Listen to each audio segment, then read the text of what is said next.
tires. Start your engines! Green flag. All rolling. All the way out. Stay in. Come on. Bye-bye, Sonny. See you later. These guys are really good. Keep digging. Stay in the gas.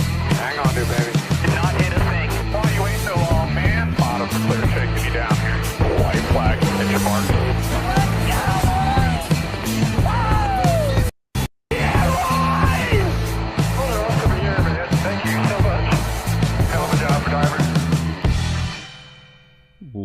Welcome, everybody. There's some breaking news that came out today, and we will definitely talk about that. I should probably unmute the rest of you. Hello, all. It's okay. We don't have anything to say. Howdy. Yeah, that's it. Been a slow week as usual in NASCAR. It really has. I want to welcome on in everyone. And by the way, already over, at least on my end, over 400 of you guys coming on in. So welcome, everybody. Like Golden Knight. 500. You guys are on it. Everyone is on it tonight. Of course, you have me in the corner here, hosting on this channel. Of course, you're here. You probably know who I am. Over that way is Danny B. To the corner there, down there is not there. There is. Well, I point in the general direction. That's Eric. And then underneath me here, we got Jonathan Ramus. Responsible young man. Yeah, the responsible man who dressed up better than all of us on our own show. I always have to bring a little polo. It's the least I can do. Yeah. Well, I did my best impersonation, and by the way, thank you for that big super chat. We will read that at the at the super chat stage break at the top of the hour. But you know, we don't get to do this very often, and it made me excited that the news broke today.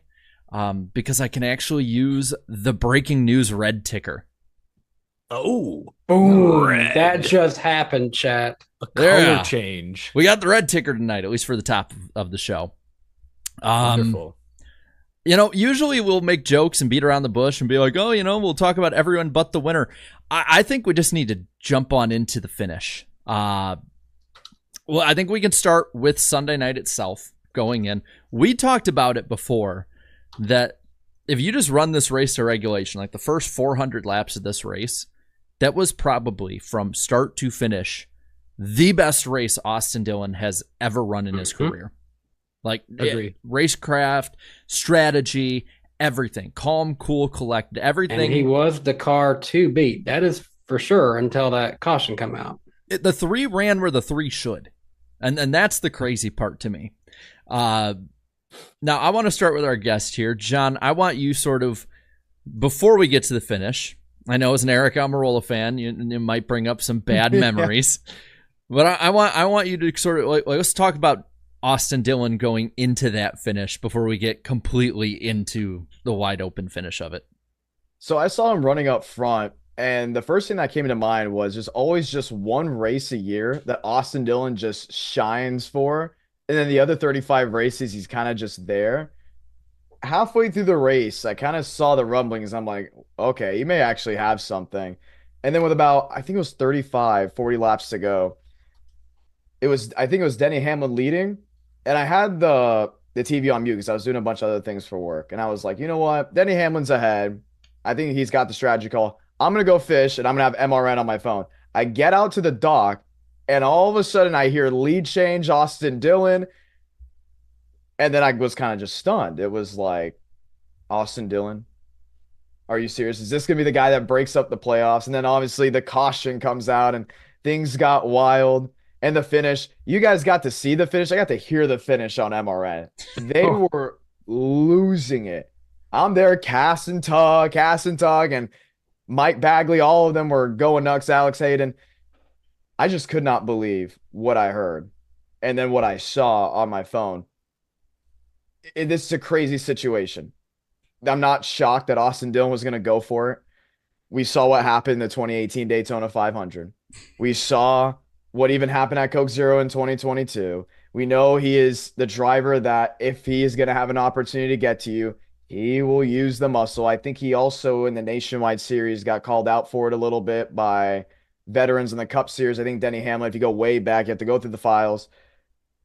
But obviously, for sure had issues with him. Oh yeah, there was That's part of the reason I'm leaving RCR. I think there was someone at Texas that went ahead and bumped him into the wall. Maybe that was his brother to the inside barrier. And that's when I got to learn more about Austin Dillon, but obviously uncalled for. You don't take one guy out and then swipe down to go for the other guy. I know Richard Childress is clearly going to go all out and trying to get the playoff waiver or whatever he wants, but that erupted X like I've never seen it, or I haven't seen in a very long time. Yeah, it was nuts. You mentioned that MRN was going crazy. It was the exact opposite on NBC or USA Network, I guess. The broadcast booth was dead silent for probably a good 30 to 40 seconds minimum. Absolutely nothing. And it was great drama, great TV. You heard the crowd, the reactions, but more than anything, I think they just didn't know what to say. Like, well, the big thing was Rick Allen did a great job of calling it. And I think I mentioned that on Twitter. In the midst of chaos, Rick Allen is hitting every point from what you're seeing on TV versus what he's seeing on the monitor, calling the race. But I was kind of in shock at the same time because at least for MRN, they called Joey Logano to 3 and 4. They called Dillon getting into him. Then they called Denny Hamlin taking the lead. And then all of a sudden it's Denny Hamlin wrecking. I'm trying to paint the picture in my head of what just transpired. But Richmond has not had an event in a long time since Spingate that has blown everything up. Yes, every time at Richmond, it seems like at the end of these races, something has to go right, wrong, including in the night races. But man, this is insane. I wasn't on Twitter for Spingate, but if it was something like this, I would not be shocked. The biggest problem that I have with all of this is I can't remember if it was Joey or Denny said this in one of the post-race interviews on TV or one of the ones afterwards of the media. But one of them said something about if the younger drivers see this, I think that's okay. And, talk about him being young. The thing is, Austin Dillon is not young. Someone said in the chat, he's like pushing 35 years old. Think about it like this. This is Austin Dillon's. He's in the middle of his 11th season in the Cup Series. He's been in the Cup Series since 2014. At this point, I could understand if we saw Hocevar or Ty Gibbs trying to win their first race and they get a little desperate and try something like this. But when you're in your 11th season, this is your 5th Cup Series win, there shouldn't be an excuse to drive like that much of an a-hole. Well, it's the thing is the car doesn't punish drivers for making over aggressive moves right now. Like you can hit someone in the back as hard as you want and it's not going to damage your car or their car.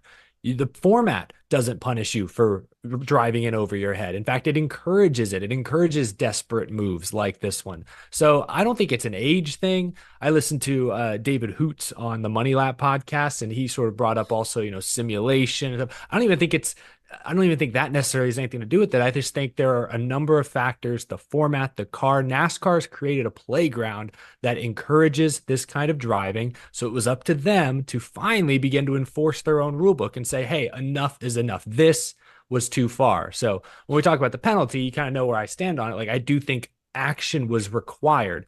I hate that this all overshadows what you guys said. This was what Jared said. This was like the best 400 laps of Austin Dillon's career up until that overtime restart when he messed up the restart. And then, of course, the incident with Logano and Hamlin. Like he ran such a good race. I mean, there's at least, if there's any positive now to take from this weekend from RCR, besides the fact that they've got the trophy, the, tainted trophy now sitting in their trophy case, is that they showed winning speed for the first time all year. And it wasn't Kyle Busch, a future Hall of Famer, dragging them to the front of the pack. It was Austin Dillon taking a first place car and racing for the win with it. So there is something to be excited about if you're RCR, even though the ultimate result now obviously is tarnished. So we'll pivot to the finish here. This might be a hot take because I've seen others disagree with me and whatnot, but honestly, I think it was borderline, but I don't think the Logano part, what he did to Joey Logano, was as egregious as a lot of people might say. I mean, we saw Logano do it. People got upset at him for doing that. Ty Gibbs did it to his teammate a couple years back in Xfinity. People were upset, but that's a move I've seen before. And this before playoff era, before all that. Not saying that, it's right or wrong, but I think it's one that you can actually debate that one. That it's sort of a bump and run kind of deal gone wrong. He did not care if he made it through the corner. He pretty much admitted it too. Like he was like, I did what I had to do. It's like, so you admit you did it.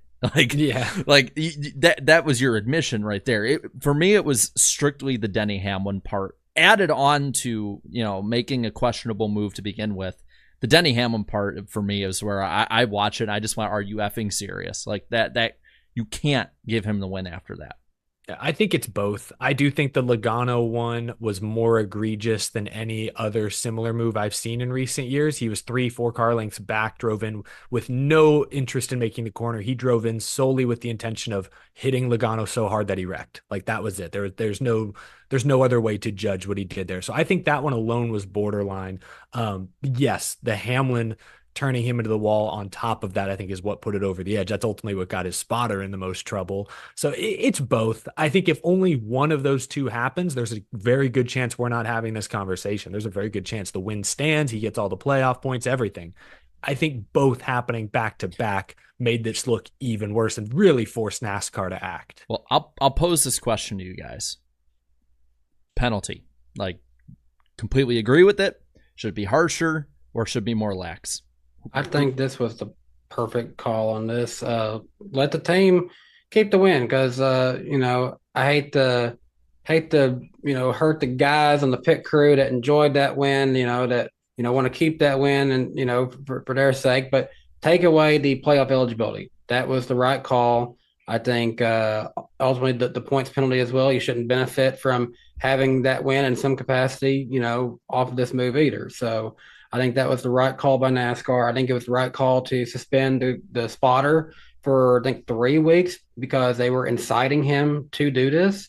Yeah. So I think that was all the right call. And we'll get into the Logano stuff a little bit more later. But no, I'm completely in agreement with NASCAR. I saw some people saying that maybe Dillon should be suspended for a race because we've seen that precedent before from I think when Chase Elliott right hook somebody, and I think also Bubba Wallace as well did that. So people could draw comparisons to that, but at the same time, I think I'm still agreeing that NASCAR got it right here.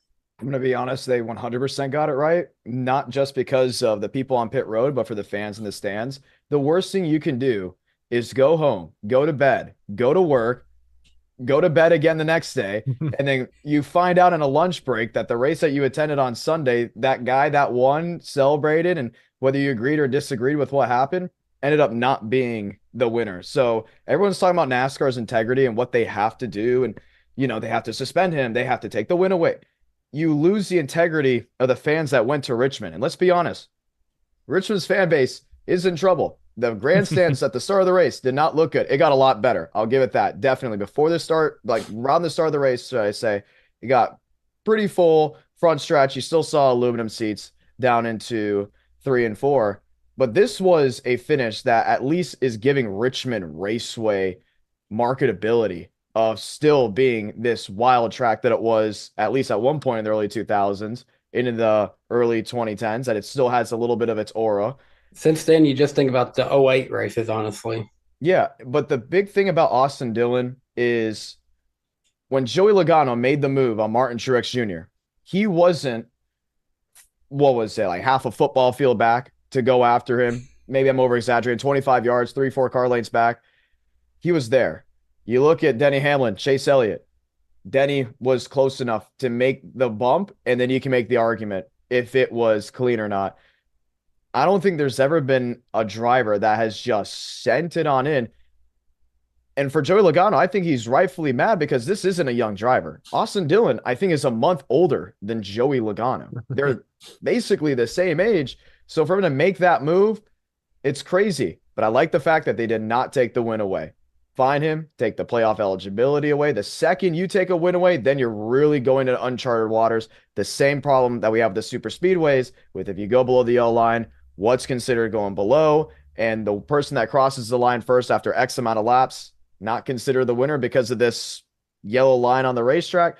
NASCAR would fall in the same issue with that. Yeah, because if we start taking wins away, we need to go through the history books and start taking wins away. Earnhardt's win at Bristol was 98, 99 when he spun out Labonte. Like, we got to take that one away if we take this one away. No, you don't. You just have to set a new precedent. You just have to establish a new set of rules, preferably before the start of a new season. So when you ask Jared if I agree with this penalty decision, I would say 90% yes. Overall, I think action needed to be taken. This does set some sort of a new precedent. I don't love setting effectively a new precedent mid-season. You know what I mean? Like, I think going into this race, nobody was going to like what Austin Dillon did, but if somebody did that to win a race, I'm not sure people would have been assuming. I don't think there was any reason to assume NASCAR was going to revoke the playoff eligibility. I'm a little surprised they did. I think most fans are at least a little surprised they did because there has been no recent precedent for it. So I don't love establishing a new precedent mid-season. And then my only other thing, and John sort of swayed me the other way on this, or he changed my opinion slightly. I was going to say that there's an argument to be made they should have taken the win away entirely. I still think maybe in the future, like start of 2025, NASCAR sets a new precedent that, hey, we do have the right to remove the win entirely, not just encumber it. But I think that decision, this is to John's point, needs to be made in the moment at the track. You can't wait till Tuesday, Wednesday to make that call. That has to be called in the first 20, 30 minutes after the checkered flag. If you don't call it then the worst you can do to somebody is encumber their win. I think that's the way to do it going forward. So I think that's where I was going to go with it. Like with the way the rules are now, yes, I like everything they did. They stuck within their rules. I think setting a new precedent, I understand not wanting to do it in the middle of the season, but NASCAR has a precedent of setting a new precedent in the middle of a season, like green, white checkers. And changing the rules. Jeff New Gordon, tire compounds. Stuff like that. So I'm not as upset with that part, but I do think that in 25, if you are going to set something new like that, you need to do it. I think 20, 30 minutes is too long. I think you do it within 5 to 10. Like the broadcast could end in the next 5-10 minutes. Most people tune out. I mean, John, you and I have seen it with iRacing, and it's pretty similar with in real life racing here, where half the audience leaves within 5 minutes. Like they're like, cool, that's all I need to see. Click. All right. SpongeBob's on. I don't know. That's the only way that I could be with taking wins away. I just think what NASCAR has kind of done and where we're at right now is they need to step in and be the adults. And this has been a plot line I've been sort of championing for the last year or two. Like NASCAR needs to be the adults here. They need to stop the drivers from themselves. I think that this is a precedent that will stop them if they stick with it. I think the difficult part for a lot of fans, and I get why a lot of fans might not be crazy about it, is now you have added another ball and strike call in, which I don't like, but I think in this instance and in a lot of them that might be like it probably is necessary because that's how I feel. I just, you guys know I have my disagreements with how we do a lot of the championship playoff stuff like that. But if there's something that I would want with this is I would want to make sure that we don't see flukiness for the sake of flukiness, for craziness, for say for some god reason Austin Dillon makes it through the first round. If he made it in, they didn't take the playoff eligibility, he wins at Talladega.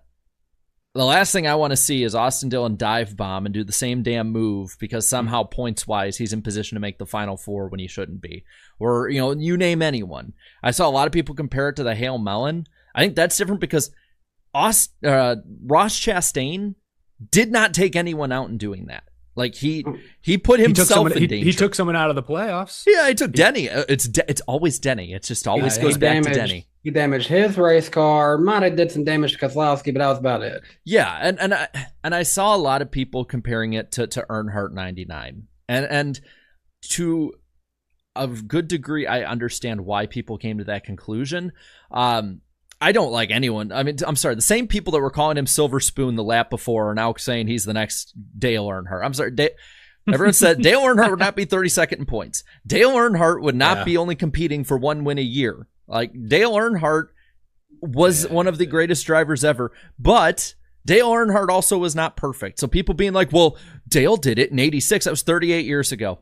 38 years ago at Richmond. And also, a few of those incidents, Dale was penalized. Sometimes it was just a fine, but like NASCAR used to control these guys, used to officiate more of these incidents. We mentioned Ricky Rudd 20-something years ago had a win taken away due to aggressive driving. But that was like the last time it happened. That was my point, is that there's no recent precedent for them doing this, and the current car matched with the current format makes this necessary. Like if this was still 2013, I don't think guys would drive like this because both the cars and at that point the format wouldn't call for it. But now that both of those things do, NASCAR has to step in, whether they want to or not. Hearing you say that, Eric, you talk about the format. That's something I've been thinking of.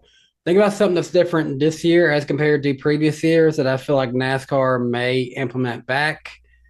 Before this race, Austin was what, 32nd in points? Mm-hmm. Well, they just recently got rid of a thing that said you have to be in the top 30 just to be able to get your automatic eligibility. Had that been in place, he's not eligible even if he wins. Does he get that aggressive? He did move into 26th on full season format, so like he still would have been in the top 30, but he could have fallen out. Yeah. Like I think he would have been that aggressive, but he probably still does. And I know this goes against my old head return to 2003 format stuff that I know this goes against my argument for that, but at this point we've done a knockout playoff style for 10 years or more than 10 years probably. This is year 11. This is year 11. NASCAR has repeatedly went for wins need to mean more, do more for wins, do that for 20 something years now, since 2003 to 4. To me, the cat's out of the bag. I mean, we see at the low levels. We see at the lower level tracks, at short tracks, like we see video of younger drivers doing these dumb things. Like it's kind of like when you see rule changes in the NFL and people are like, we need to change it back, like roughing the passer. Like they're instituting this stuff in college, high school, Pee Wee, you name it. Like this is how it is now. Like I don't think as much as I blame a lot of what NASCAR's done in a format in part for this, I don't think that even if you go back to a full season, I still think people do this because they can still get a win. They can still get that extra money. They can still, you name it. Maybe not as much, but I feel like at this point, the cat's out of the bag with it. Yeah. I just feel like sorry, go ahead, John. I want to point something out with what Jarrett was talking about. You mentioned the short track scene. The short track scene has something in place for what happened. Now, I think it was last year when Gavin Bouchel got in a car store race. I think it was Tri-County. They took his win away right away. Yep. Right off the gun. They said, nope, we've seen this before. And it was when the fans were still in the stands. They may have been filing out, but it was enough time for whoever was over the PA to say, there's an update, new winner, second place. The person that wrecked for the win goes to the back. And NASCAR can very much implement this. The problem is they take so long to implement situations because it's, but did he actually do it? But now we don't know. Though. But in the short track scene and even in the FIA, they go off visuals. You can bash the FIA all you want for their 5-second time penalties for barely making contact. They don't wait 2 or 3 days to make a decision. Either you like the decision or you don't like the decision right on the broadcast. So this is something they very much can go ahead and implement. Now, I'm going to be honest. I think Austin Dillon still makes the decision to go and wreck Joey Logano if this was a consistent playoff format, consistent points format or the chase format, mainly because RCR has been in such a downturn this year. That team needed some type of win for morale. I wouldn't be surprised if he goes out there and sends it. Let's say we're still in the next gen. We're still at the single lug. We still have the overtime attempt. I still say Austin Dillon swings for the fence and says, screw it. Something is going to hit something and someone's going to win, but it's not going to be the 22. So the closest thing that's really reminding me of this situation, and it's not the same, but it's probably the closest we get seen up to this point. Martinsville 2020, when, and mainly this is referring to Dylan's spotter yelling, wreck him, and Harvick's spotter yells, go get him. And then he spins out, was it Kyle Busch? He spun out, kind of in an attempt to do something there. I think the only way they got away with that and not getting any kind of penalties was that he wasn't saying wreck him. That's also in the middle of the playoffs. Like Kevin Harvick wasn't sitting 32nd, just going in there for it. He was a true contender, and that's the argument that goes to Jarrett's side. If it's a consistent playoff format, Harvick doesn't lunge in that deep. He just goes on to the next weekend, and he gets crowned champion in Phoenix that year. Yeah, I just think we've seen enough, even going back to 2014, the first year sort of this format. It was a little different back then. You had Ryan Newman absolutely ship Kyle Larson on the last lap at Phoenix for a championship 4 spot. Ironically, was it 2014 or 15? I guess it was 2015. You had Kevin Harvick intentionally wreck half the field at Talladega to save a playoff spot. Like almost immediately, these kinds of things started to happen more frequently.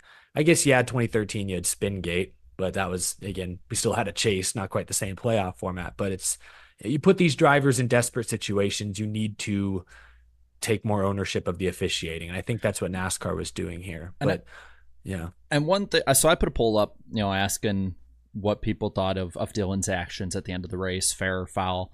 68% say foul, 32%. So about a third say fair, 2/3 say foul.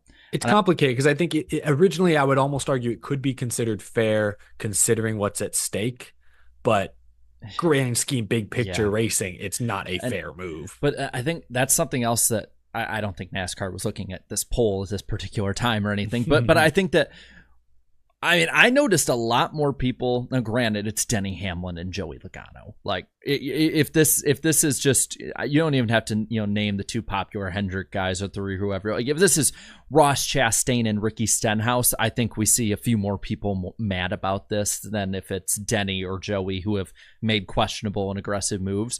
But I think something else is that, like, NASCAR has to get ahead of it, because if you start cultivating a fan base that is cool with basically Bowman graying it, then you are looking at, I think, the real problem with integrity. And people have questioned NASCAR's integrity for decades upon decades. This is not a playoff chase conversation. I mean, this is something that's been, back. You go back to the 80s, 70s, you name it. There are controversies where people question. But that's something that I think. I don't like using public perception as an argument or as a reason to and I hope they wouldn't. I don't know that they did, but for sure they waited an awful long time. Yeah, I think it's a lot of moving parts. They've never made a call like this before, and not in the playoff era at least. So I'll give them that benefit of the doubt. But no, you're right. Fans, at least on social media, and social media is not always real life. I think there's a difference in opinion between people who are at the racetrack and people who watched on TV. I think at the racetrack, you're more inclined to love it because you want to see some sort of craziness in action when you're there and cars are in front of you. Whereas when you're on TV, you're removed from it. You see the bigger picture. Typically, you don't want to see as much. Yeah, I saw a disparity based on where people were watching the race from. But for sure, Dylan wrecking probably the 2 most unpopular drivers in the sport and still didn't get away with it. Yeah, that tells me that, you're not getting away with anything now if you really you go too far. Well, so going through kind of the rest of the penalty here before we go on to the Joey Logano part of it, because I honestly think what Logano did in the grand scheme of things too, when it comes to like in that moment and also everything else, I think you can argue more egregious. So real quick, so Austin Dillon, of course, out of the playoffs, also docked 25 driver owner points. So basically, you get the trophy, you get the money, because I believe there was not a monetary fine to it, but you don't get any of the other perks. Spotter suspended 3 races as well. We've had that running on the bottom. RCR is going to appeal. I doubt. Do you think they win the appeal? No. Oh, okay. No. Moving on. I think they'd get laughed out of the building, honestly. I don't know. I think that what will their argument be? It'll be, hey, look at these examples of aggressive driving that weren't Can't penalized. believe everything you see on the internet, Eric. Yeah, that's what it okay. That was the funniest part of the night when media members are literally showing you videos and he's still saying you can't believe everything you see on the internet. These influencers. I'll say this. AI. Props to the NASCAR media. I know they get a lot of flack at times. Shout out to Matt Weaver, especially for showing, like, sitting down with them. And eventually Richard Childress seemed to be like, oh yeah, I guess that is what he said. And then he just said, yeah, I love it. He just doubled down. And then Matt Weaver goes, yep, that was something. And you know what?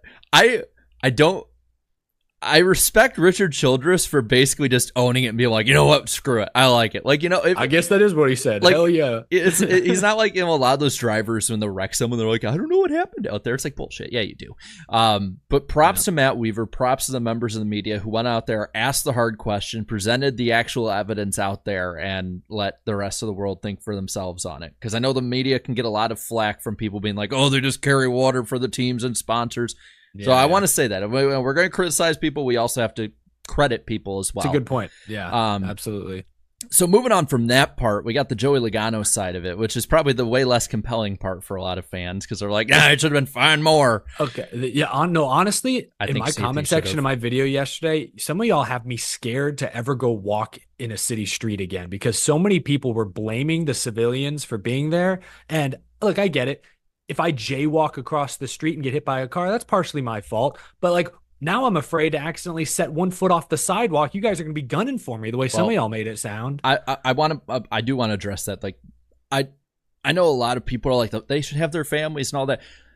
To me, there is no reason that there should be toddlers running around and infants on pit road that is hot. I get that the victory lane's across there. I get that you want to go out there. I know some people are like Austin Dillon using his baby as a human shield. I'm like, I really don't think it's like the Stenhouse things. He did afterward, like during the interview, like that's using your baby as a shield. Who's going to come confront you if you're holding your baby? But on pit road, no, the baby was not there as a shield. I don't think he radioed being like, Pop, get me my kid. I need to defend my myself. child.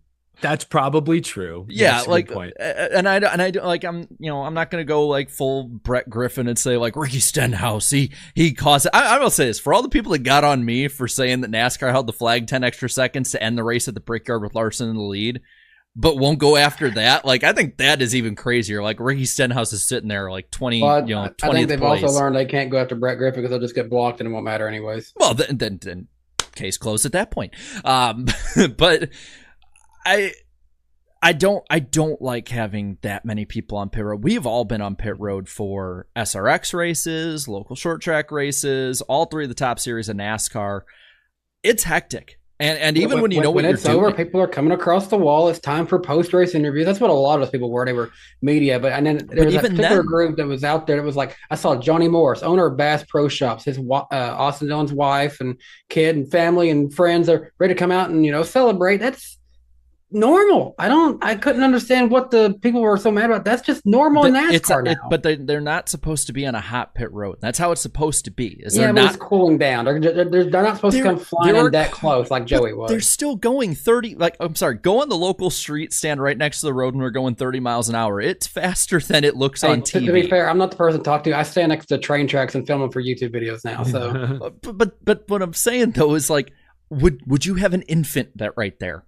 Right next to a train. So I think you're both right. Danny's point is that this is no excuse for Joey Logano. What Joey Logano did was borderline suspension worthy. But I think to Jarrett's point is that, yes, going forward, NASCAR needs to enforce those hot pit road rules a little more strictly. Like there should not, there shouldn't be family members on pit road so quickly. What they were doing has been established as normal behavior after a race. But it shouldn't be going forward. So that's to both of your points. But then, Joey Logano, he could have killed aiming at them with his car and revving the engine towards it. Like, that's actually unhinged. Like, that's, I know he's mad and we all say or do things when we're really upset that we regret later. That's top 5 worst things I've probably seen from a Cup Series driver with a race car. Should have just done what Denny did at Martinsville.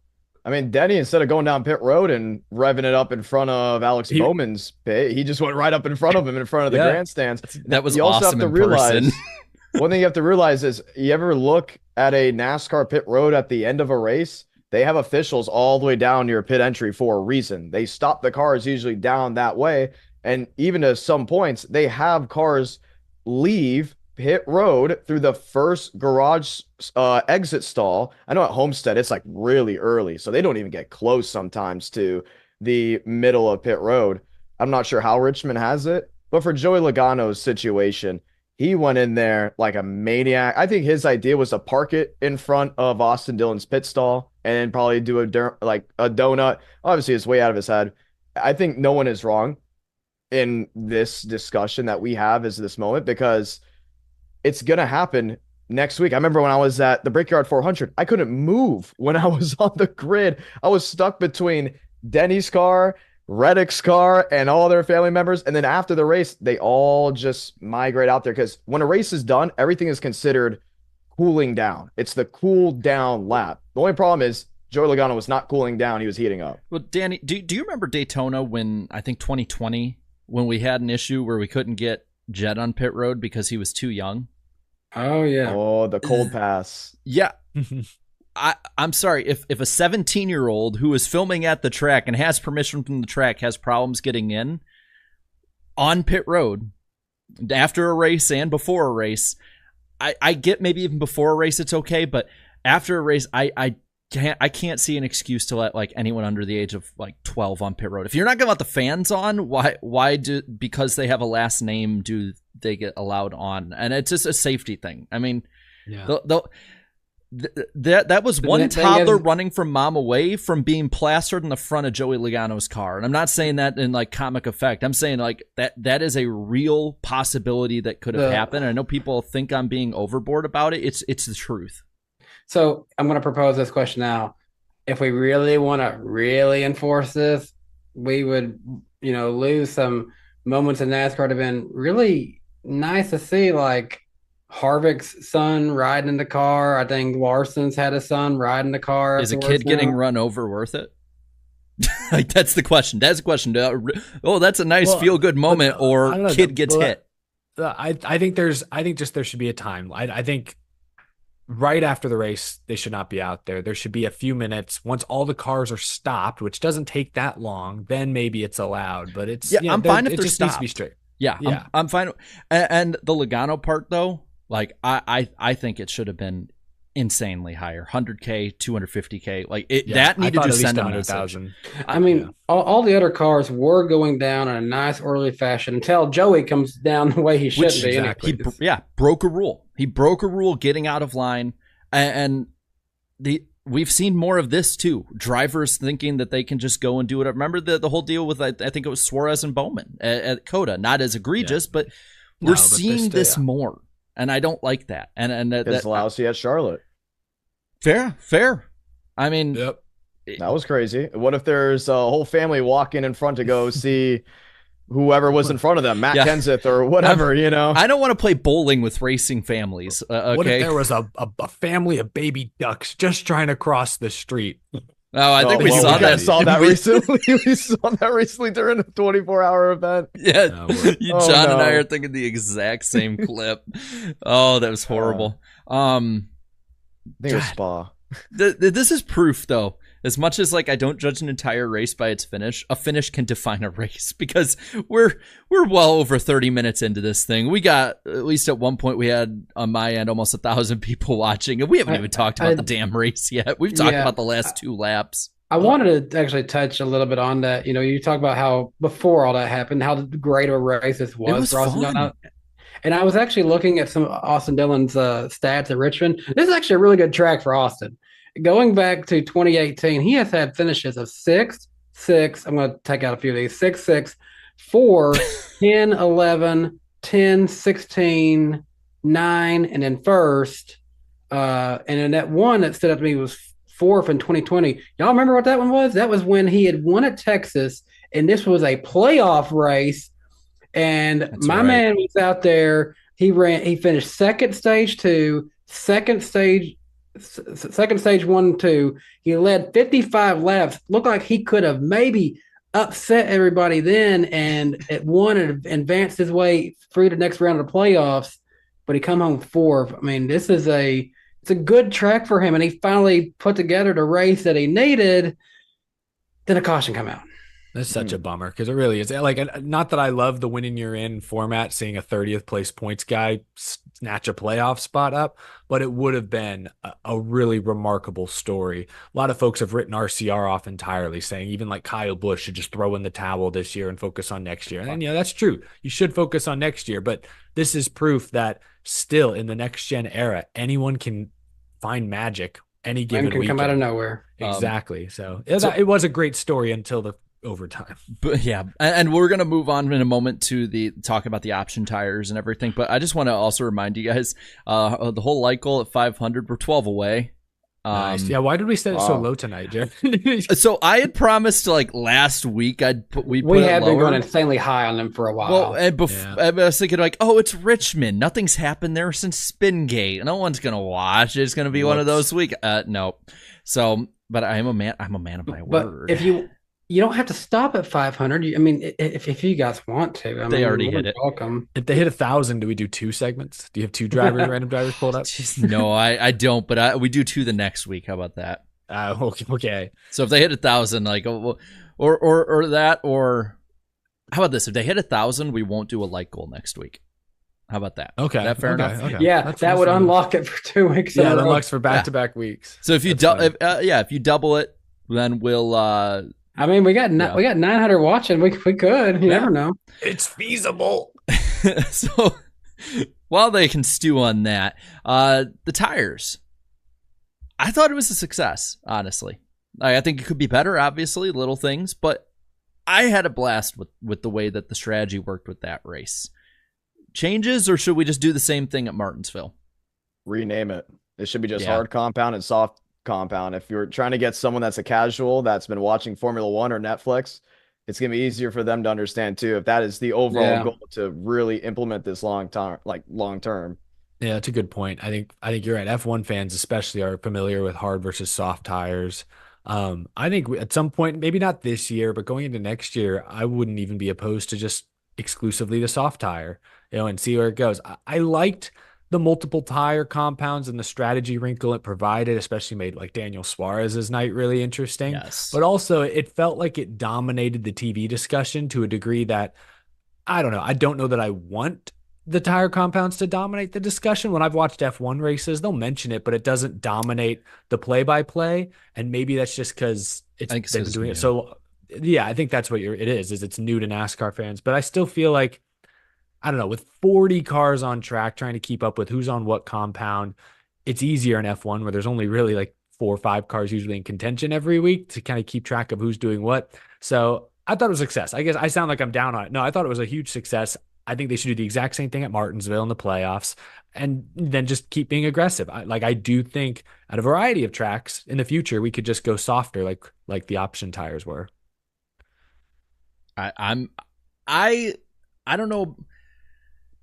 I'm okay with making the option tires the full-time ones if we try an even softer compound. And if that doesn't work, have enough sets that you can just stick on the main one. I think that the reason it worked so well is because you limited how much of that basically boost you gave the drivers. It wasn't like when some of the guys were out, they're out. Like you played your strategy and you did it wrong. So you don't have these really grippy good tires for a short run at the end. Whereas it was looking like having the normal tires, that was the way to go under a race to the finish kind of deal. I would like that. I've kind of changed my tune over the years on it because I do like the option of strategy going more to the teams. And I said this Sunday night, we're halfway there. Like we're figuring out the tire side of it, but NASCAR needs to do their part. Like this car for short tracks, road courses, it is fundamentally broken. There are fundamental pieces that need to be fixed over time. NASCAR needs to do their part and not leave it solely to Goodyear to figure out the problem NASCAR created. Because I think if you get a car that can race as well as like a Gen 6 at a short track and you have these good of tires, you're golden. Like you've fixed the problem at the tracks that should not have had this problem to begin with. And this car races good at the tracks that the other generations like COT and Gen 6 really kind of sucked at. And then you got the best of both worlds. So I hope that NASCAR isn't like putting their feet up like, yep, R&D can take the next 4 months off. Like, I hope they're like, no, we need to pedal to the metal. We need to fix this. Like, while we're at it, let's tinker with the super speedway package a little bit more too. Like, I think it can be really, really good on all counts long term if this is the direction they go, both Goodyear and NASCAR. I guess that's my long-winded way of saying that. Sure. Yeah, I agree. Keep pushing. But this was a big step in the right direction. And tires, tweaking the tire compounds is going to be a lot cheaper and a lot quicker of a fix than any major car changes. So I get why they're still focused on this area first. Yeah. I guess there's one other thing we can really quick talk about. Martin Truex Jr., we'll talk about the playoff side of it in a moment. But he lost an engine. And this is not... Where'd it go? Ask the undrinkable chocolate milk, I guess, maybe. this is not something that's a singular case here. We got Ty Gibbs the last 2 weeks. We've had a couple others, like right at the end of the race at Gateway with Christopher Bell. Does Toyota have an engine problem? Yeah, 3 weeks in a row, Gibbs has blown, or I don't know what Indianapolis exactly was. I don't think it was a straight up blown engine, but it was some sort of mechanical failure. Yeah, they've got a huge problem, especially with the playoffs 3 weeks away. Toyota, I think back to the first year of the Gen 6. I remember that year well because it was Matt Kenseth's first year with Toyota, and he was really damn fast. 7 wins that year, was in the championship fight until the final week. But they blew a lot of engines. Matt Kenseth blew a couple of engines that year and even had a win encumbered due to an engine issue. So JGR has a history, especially with new cars, it seems, of having some engine problems, trying to find a little extra horsepower here and there, pushing the limits, finding the limits. And I don't know, these are mistakes that you would like to see made in March and April. Like, you want to see these guys pushing really hard, but we're in August. I don't think we should still be over the limit. I would have hoped we'd have found the limit by now. So, and it's a mix of tracks. It's Pocono, Indy, high speeds, and then it's Richmond, a short track. You mentioned Hamlin at Sonoma. That's a road course. Like, there's no consistency to the type of track either, which is what really has me concerned. Gateway, flat over a mile track. Yeah. I mean, it's that. You know what it reminds me of a bit is in 2012, Kyle Busch, he wasn't great, but he was seemingly firmly in the chase at the time. Yeah. And it was just like one after another problem, a lot of them being engine issues. It reminds me, though, of JGR from that 2012 to 2014 era. Like, before they lowered the horsepower, like, JGR and Toyota had major issues keeping their cars reliable. And it put them behind in a lot of instances. Hendrick Motorsports, or in 2014 at the end of the year, a Stewart-Haas Racing. I won't put it in my prediction segment part. I do have an engine-related, maybe a few engine-related predictions, but I will say this: I think that this more than likely is going to cost one of the 5, 6, depending on how many Toyota teams make it in the playoffs. It's going to cost one of them going to another round or the Final Four. I would not be shocked. As that trucker car guy notes in the chat, it's only been the Gibbs cars. Reddick, Bubba Wallace have been red hot lately. They are not suffering engine problems. And a Legacy, I don't even know if they have engines in those cars. So it's only been a Gibbs problem, which I think is worth noting. But, I put it up a moment ago. Cut line, though, I mean, which, by the way, thanks, Austin Dillon. I had to redo this entire thing like right before the show started. It's close. It's really close. So we got MTJ is 13th plus 78. That should be good, but it's a little over a race and a half up. 3 races to go, so he should be good unless there's a catastrophic collapse on other winners. But Ty Gibbs, plus 18. Bubba Wallace, plus 3. Tie between Chris Buescher and Ross Chastain at that cut line. I would say this is probably, for me, the most compelling points battle on the cut line since 2016. Give or take, if you're looking at that, because I think all these guys can compete if they don't screw up.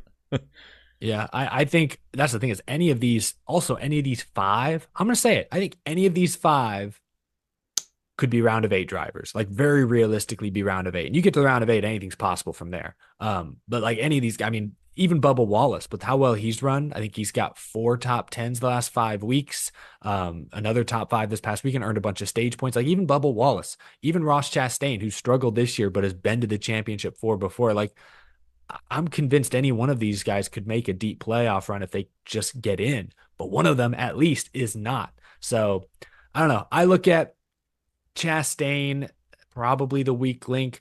Chris Buescher, though, has disappointed me the last couple weeks. That team has made just a few unforced errors that have really put him far behind. Michigan, a Ford Fiesta of a racetrack over here, is going to be the what's the word? I guess it's like if they don't perform this weekend, I don't feel good about Chris Buescher either. So it's kind of a toss up. You reminded me of Hollywood Undead by saying that.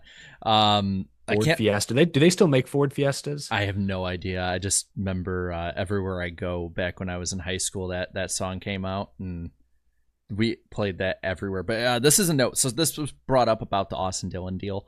But I think it goes without saying that the 2 of these drivers that were mentioned, by the way, it's Matthew Owens on Twitter. Credit to him for putting this out there. Ty Gibbs lost 51 points on the cut line in 6 races. Chastain lost 74 in the same time. Yeah, wow. So I'll put you guys on the spot. I want all your answers. We got the cut line back up on the screen. MTJ, Ty Gibbs, Bubba Wallace, Chris Buescher, Ross Chastain. I think you know my pick. I think Ross is going to miss it. Who do you think is going to miss out of them? I'll take Ross because Buescher is going to a track he just won out a year ago. And then we got Daytona, which Ford is fast. So I'll go with Ross. I think Darlington is his best shot to steal a win. I don't think it happens. Ooh. We don't have many races left. I'm thinking Wallace. He did well at Michigan qualifying. Daytona, he's always a threat. Darlington, is he up there usually at Darlington? I don't think he's Bubba Wallace. I'll check, but I think I don't think he can fairly steal a good. win. 2311 can bring a good car. The only person I think that could steal a win realistically, and I can't believe I'm using the term realistically with how poor of a performance they've had this year, is probably Eric Jones, just because he's won there twice and in 2 different cars. I'm going to go off on a limb, and I'm going to say Chris Buescher because the execution late has not been there. And I know he won at Daytona last year, but I think Ross has proven that he's another one that's willing to do bold things when it matters the most.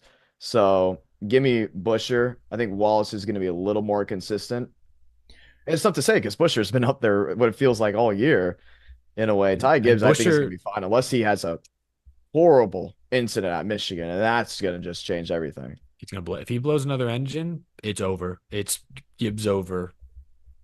I'm actually, I want to put a poll up in the chat since we got 4 options. I'll leave MTJ off it since I would assume he should safe. make it. Yeah, I mean, Unless he retires early. Well, he'd have to now that I think about it, he'd have to blow an engine or 2. That could happen. But he'd also have to have the rest of them basically be perfect for 2 of the 3 races to get past him. So Ty Gibbs, Bubba Wallace, Buescher, and Melon Man. Melon. Who misses? Who misses? I want to see what the chat thinks. I'm going to go ahead and give my take on it because I didn't get a chance to yet. Go for But all of y'all saying one person, I'm going to be bold. I'm going to say 2 people, Chastain and Buescher, don't make it because we still got Daytona. You know, Daytona hasn't wowed us recently as that cutoff, minus the Austin Dillon debacle in 22. But I mean, here's the thing: Austin Dillon could still win at Daytona and get himself back in. Michael McDowell could win at Daytona. There's so many people back there that could win at Daytona, and then we just say goodbye to both of you. That is true, but I mean, Daytona's had the champion. I still consider it the championship cutoff of the regular season since 2020. We've had Byron, Blaney, Dillon was the one that was like, oh wow, but I mean, rain was affected in that leading up to turn 1. It didn't look like Austin Dillon was going to have a shot. And then last year, Chris Buescher, I just think the way people race at Daytona, it's still going to be very tough for someone to pull a rabbit out of the hat. They're going to need a massive wreck either on lap 14 or a rain issue with 15, 20. I'll bring up a point in the chat here. Farkle 8000 brings up a point. This guy usually isn't on the cut line. He's been pretty good at Daytona with RCR. Yeah. Kyle Busch. I mean, that's a real possibility. He come close to winning a 500 the last 2 years. Won Talladega last year. But hasn't won at Daytona since 2008. Put Kyle Busch in the SEC because right now it just means more to him. I don't. And that's the thing about Daytona. You have to be there at the checkered flag for any of those stats to really, in my opinion, count. In 2008, I think Coke Zero, that was the last time he has taken the checkered flag for a win at Daytona. We can go over everything else. I don't know. Because his luck has also been on the other side, not too great. 2018 Coke Zero, you saw it there. I believe 2021 Coke Zero ran the side of Reddick. I think. To be fair, and I don't think he's on the same level at Daytona. No one confuse this. But to be fair, Dale Earnhardt Jr. didn't win a race at Daytona for a decade. That's true. And then he won the 2014 Daytona 500. Now, granted, he won the shootout, the duels, like in 08 and stuff like that. So it's not necessarily exactly the same thing. But, I mean, Daytona is where it's at for a reason. It's a wild card. NASCAR has made it pretty obvious. So I do think it'll be better when hopefully next year it's back as the elimination race. I think it's supposed to be if what they said was true. But let's look at the poll really quick, and then we can move on, get to a little bit of trucks. We're going to end the poll off here. Melon Man at 42% is what the chat's thinking they'll miss. After that, Ty Gibbs at 23, Busher 22. Bubba has the confidence of the masses right now. 12% say that he'd be the one to miss.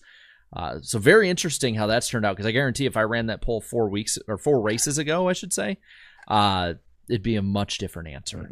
Don't count out Bubba Wallace. He is so due for a Daytona win. It is insane.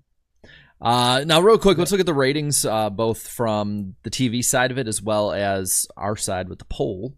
We got a 1.2 rating at Richmond with 2.22 million viewers. A lot of twos in there, but a 14% drop in ratings, 8.6% drop in viewership. It was also the top non-Olympic sporting event of the week and weekend. So I saw this one stat that like NASCAR on cable on a Sunday night after the Olympics still beat baseball all weekend. So like, I don't know, get the positives where you can find them, I guess. But there is that. As for the poll, 12,000 of you voted in it. I think a lot of people were more preoccupied with seething than voting this week. 39% said great, 33% said good, so a 72% net positive. 13% said average, 5% below average, 10% said this race was bad, meaning 15% net negative on it. I got the first comment here. It's from Tank Slapper. Is it positive, negative, meme, or a mix of them? Negative. Mix. Gonna be a negative response. All he said, remember this was directly after the race, was, damn, Austin Dillon did them so dirty. So I'd say negative. As for the poll itself, I got it pulled up here. We had 600 comments on it, and less time because it was put up late on a Sunday night. But the top one here is from the Cloud Creation, who has Ricky Stenhouse and then emojis of a car crash. Austin Dillon frantically taking notes. Marshall Griffin says, Austin Dillon looked like me trying to win a race on NASCAR Heat 5. I'm sorry, I know it's off topic, but it's still funny to me that people will not play Ignition. It was the latest game. It's still funny to me. Heat 5 is objectively better, and I never played it because I was just looking at a copy and paste of Heat 4. Sorry, I had to go back to 2020 there for a moment. Irving Boy said, let's not go back there anymore. No, it's not too fun. Everyone lost their minds.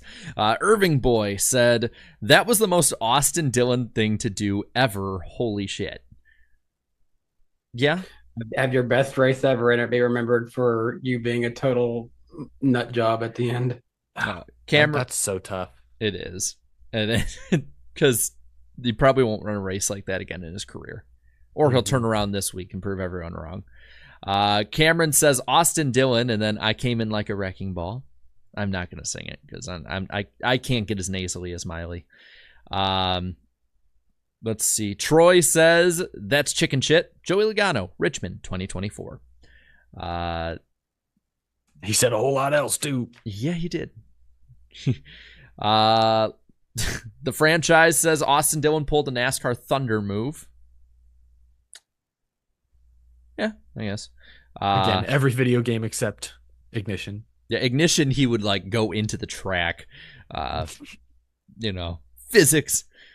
Let's see. 86 Video Dump says Austin Dillon is the biggest hack in NASCAR history. Danny, your boy Bowman needs to do some work. He ain't living up to the hack name. Yeah. He's driving respectably. Let's see what else we got here. A lot of people saying that Dillon should be penalized. Remember, this is a pretty much unless they edit their comments, these comments usually are just a time capsule, which is really fun because I like seeing in the moment. A lot of people, holy Jesus, a lot of people are upset, and then there's a lot of people just happy. Cage is rattled. Check. Again, there were a lot of people invoking the name of Dale. Let's get down to the gutter. How about that? I wonder if the gutter will be positive. I'm not reading that any. Would be interesting. I'm not reading any edited ones in the gutter, by the way. I'm also not reading books, so I will not read the book at the end. Me 181 says boring as crap. Just admit it. What? Raphael says no way you guys are voting great race. Race was boring as hell. This was actually a sentiment I did see in my chat a little bit before the finish, is people arguing if a strategy race is boring or not, which is just making me sad because if you just understand what's going on, it's really interesting. Yeah, this one had so many more wrinkles than other Richmond strategy races. Yeah. I think Richmond just has the sight of what Pocono and New Hampshire used to be to us. Because, I mean, then again, when we had Pocono, New Hampshire, that's when they had 2 dates. I think when it goes down to one, fans will see it probably a little bit different, more uniquely. Kind of like the Texas treatment almost, because Texas has gotten a little more leniency from the fan base now that's at one date. And then Fate Shadow says, most boring Richmond race in a while. Goodyear screwed up by putting out 2 different tire sets. I hard disagree on that, but that's why we have these comments. People can leave their opinions whether we agree or not. Really quick before we get into the first Super Chat stage break, we can kind of skim over the truck race. Ty Majeski got the victory in that one. Pretty wild duel at the end. Pretty much caused the 2 guys in front of him on one of the final restarts to move each other up the racetrack. I thought, honestly, pretty decent race overall. Danny Dye made it. Yeah. How about Danny Dye? He's in the playoffs. Good for him. I don't have a graphic for it, but I can read off the truck playoff grid really quick. So we got Heim plus 39, Eckes plus 36, Majeski plus 21, 16 up for 4th place Nick Sanchez, Raja Karuth plus 7, Grant Enfinger plus 5 at the moment in 6th. 7th is Tyler Ankrum plus 5, Taylor Gray plus 1 at the moment in 8th. 9th is Ben Rhodes minus 1 at the moment on the cut line, and Danny Dye in 10th. And Ben Rhodes has done nothing this year as the defending champion, but he's in, barely. But the thing is, when has he ever done anything until literally the very end and then he wins it? I guess that's usually true. I suppose you're right. I know Sport's been on a downturn too. Yeah. Well, I know. I'll say this. I know one person that'll be excited to watch the first playoff race in the truck series. Okay, I guess we'll move on. I don't know who. Would make another Michael Waltrip joke, or did I drew a blank. Oh wait, hold on. It's on Milwaukee. Oh wait, it's at Milwaukee, dude. I have 3 more events to call in person before Milwaukee, so the notes page on my Google Doc is currently Why empty. don't you tell the chat what you're doing in Milwaukee? How about that? I will be calling the Milwaukee truck race and Orca Menard Series race over the PA. It's going to be awesome. That's awesome. So while you're watching, when they stop talking on TV for a second, listen carefully and see if you hear. Yeah, sorry about that. I should have been able to catch on to that quickly. We have Owasso, Birch Run, and listen other events better than John is listening, and you Sunday. might hear John on the PA on TV. I'm like sitting there about to be like, did I like let something out of the bag? I could have swore he tweeted it like, Ramus, help me. I just assumed you're making another Michael Waltrip joke about Daniel Dye, but I was like, I think we already made one of those, so he's not making another one, is he? No, we can make more jokes about Mikey and Danny Dye. I'm excited for it. I think it's gonna be a lot of fun. I'm gonna meet Michael Waltrip and say, "Hey, I'm Danny B." There's actually a Michael Waltrip in the chat that leaves super chats about Danny Dye on my channel. Which perfect segues. We hit 600 likes. By the way, again, if we hit 1,000, we don't do a like goal next week. Just letting you guys know now, because you'll just get the random driver. But that leads us into the first super chat stage break of the night. And my lord, you guys have a lot of them. So we'll get into that. I'm trying to let the damn thing reset because of how many there are. Antar Das was the first one to leave a super chat here for 5, saying, rare NASCAR W, but they didn't go far enough. Should have stripped him of the win to discourage these actions and a bigger points deduction.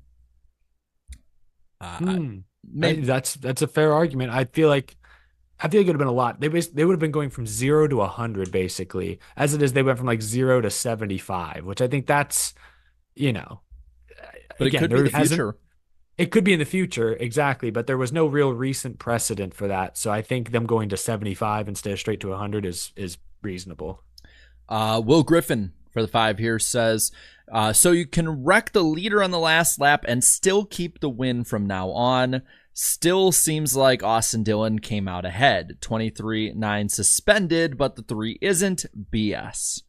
I think they probably weighed playoff eligibility like that as the same way as suspension, but it is an inconsistency of right hooking still. Yeah, well, the Elliott and then Bubba right hooks were clearly retaliation. This one, there was no retaliation. It was just a scramble to the finish. There was already cars wrecking. Sorry, I'm watching the dog tonight, and he is needing some attention.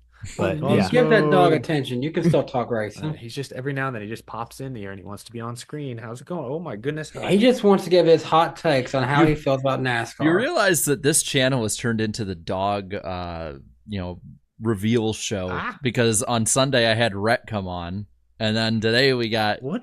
I think Danny, or did you already say the name, or John already said his name?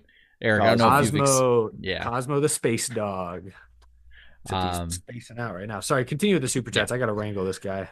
Irvin for 5 here says, I had to spell check my last super, so here is a revised version. The cucumber wins are back. I think it is fine for NASCAR to make the decision. Yeah, that's right. We were back to encumbered wins, cucumbered wins. Ben for the 10. Ben 10. It says NASCAR was right in penalizing Dillon, but fine as a Joey fan should be more. Also, sorry, Jared, about JJ McCarthy being out for this year for the Vikings. As a Chiefs fan that had family from KC, long year. Yeah, I'm a glutton for misery. But you know what? It'll be worth it one day. I'm also a Cubs fan, and it was worth it for that one day. But I appreciate it. Isaac for the 5 here says there's one more penalty that should be handed out for causing the lap 399 caution. Wreck-It Ricky will be sent to the Guangdong Tigers. Ni hao. Those jokes will never not get a little chuckle out of me. I mean, I'm just saying, like, NBA's leaving TNT. Those guys, they want to stay together. Like, we can always bring them on a NASCAR broadcast for once. The NASCAR version should be like, get ready to learn BK racing, buddy. Hey, like something like that. Yeah, Barkley and Junior actually have a good relationship. I'm just saying, connecting dots here. And he did a show with Shaq back in the day. I don't know if any of you saw that. It was Shaq versus. I think everyone has done a show with Shaq at some point. He's everywhere. So Shaq had this show called Shaq Versus where he'd play sports with professional athletes and other sports. Oh, yeah. And he raced Junior at like one of the short tracks he had. Junior gave him, I think, like a 3-lap head start in a 10-lap race, and Junior still won by a lap. It was funny. You just see him like, and then there's just, God. Yeah, I remember watching that with my dad, and it was the funniest damn thing. Shorty PJM says, so you decided the best way to win after sucking since 2023's LA Clash, where you dumped Bubba Wallace for bumping you on a quarter-mile track. The standard was to dump 2 guys. How's that going? Gotta one-up yourself. Point. GN NASCAR fan for the 5 here says, considering he isn't the biggest RCR fan, I would love to be a fly on the wall in the Recce Spenhouse home. That's what it says. Also, the option tires were fantastic in the race. See, NR Night in America's in the chat, John. Antar Das for the 5 says, here's where I draw the line. Moving someone up the track, putting in the wall by blocking, that's on the line. Wrecking and right hooks equal penalty and DQs. I think that's pretty fair. Couple more here. Rouser for the 5 says, I understand like Hamlin was mad as that is a bad move, but why is Logano? He has done that move plenty of times to win. Kenseth at Kansas in 2015. That one, I get people saying, well, he was closer, but it's like a faster track. You don't have to be as far away to dive bomb a move and make the same result. I guess I would not. It's not. I'm a big Matt Kenseth fan. He was blocking several Yeah. times. He blocked several times. I still don't think he needed to spin him out. He was fast enough to pass him clean, but that was not the same as what Austin Dillon did. No, I'm not saying this. I'm saying that there's more similarity than I think some people would give it, even though it's not the same. I saw a video from like 2008 or so. I think 40 put it out there that was like Joey Logano basically went from the bottom of the track and cleaned somebody out into the wall as a teenager. It's like, I mean, Wow. taste of his own medicine. Bailey Reichert left two here, saying, shout out Parker Retzlaff for staying clean and running all the laps. Yeah. I mean, you didn't hear his name, which was a good thing. And then also, why is the Koch family so violent? Because I need counseling. Well, two more here. First one from Alex for 20 says, as a Joey fan, I must say, when bum-ass Dylan got his penalty, I was laughing like Pat McAfee. Yes, Joey got fined. Who cares about that? When Dylan crashes at Michigan, I will be wishing I had a telestrator so I could taunt him more. Tell me how you really feel. And then last one here for 50 from A Prada says, hey, NWP, please don't forget two factors. This mess is avoided if Ricky doesn't crash. And this finish doesn't happen if NASCAR originally penalized Ryan Newman back in 2014 for walling Kyle Larson to make the Final Four. This ruling was 10 years overdue. Better late than never, but I agree. We'll read the rest in the final Super Chat stage break later on. But guys, three of us here live in the Nashville area. And I hear that tomorrow night we're supposed to get lightning. And Danny, look out! Oh, Danny's been hit. He keeps getting hit. I've been hit. All right. Let's get into the lightning round. It's a short one tonight. Kind of a little serious about one of them. But first off, just letting you know, NWP channel. Be sure to check that out. If you can't catch the episodes live, we re-upload them on there, every single one of them. We also have the NWP 400 trailer. We'll talk about that in a moment. The only real big news thing on here, people in the chat did bring it up. Kurt Busch is facing a DWI charge after being pulled over. He was speeding, going 63 and a 45, registered at a .17 BAC. I believe it happened Monday night. The news just came out today. I'll say this. I hope Kurt gets the help he needs. I will also say this. It is 2024. Call a damn Uber. I'm not even as a joke. There's no excuse anymore. Exactly. There is no excuse. So it's disappointing to hear that. I mean, I guess you kind of laid out the details. I guess we know. Would love to wait for more details. I did see Kurt released a statement about half an hour ago. But I kind of echo what you said. It's just a shame. I've noticed I don't feel like I've seen him as involved, or at least not as visible within 2311 this season. I don't know if this will have any impact on his status there, or if that's already I've changed. seen him at a race. I've seen him or at the two. races mostly on like a side gig. Okay. I remember seeing him a lot last year. I feel like I've seen him maybe once this year. So it's disappointing though, to echo what you just said. Yeah. Other than that, though, not really too much news lightning round wise. Just a few quick things after. But will bring one thing up here. Tomorrow night actually, and then next Tuesday night we do have the NWP 400. Tomorrow night we set the field. We have, John, is it 62 drivers going for the 43 spots? 62 for 43. Yeah, top 4 in single car quals make it in the first 2 rows, and 19 more with both dual race, 29 cars in each duel, so 10 would miss in each one for a 20 car, 20 lap LCQ, winner take all for Mr. Irrelevant spot. And then Tuesday night, the main event, 160 laps. Both events, 7 p.m. Eastern time tomorrow night, as well as next Tuesday night on John's channel, IDK Player. I will be there as well, co-commentating. So if you hear like the really professional, good-sounding voice, and then the guy who's just doing going try hard, that's me. Come on out. We do this every year. It's 4th annual. It's John, I believe it's your longest lasting e-ticket event. It is, with the same name. We started it all the way back in 2021. It's been a big difference from the first one to what we have now. We've listened back on what that sounded like, but a long time coming. And 101 drivers are technically going for the 43 after we just had the shootout. Set 4 drivers into the duels with it. I'm excited. A lot of people are hyped for this one. The package, I think, is going to be very exciting. Where we're doing 208, 207 with the Gen 4. So it's going to be fun. I'm very excited for tomorrow night, 8 Eastern, 7 Central. And as for the night after the NWP 400, next week will be on Danny's channel, August 21st, 8 p.m. Eastern time. Again, if you get up to 1,000 likes, we won't have to do a like goal for Random Driver. I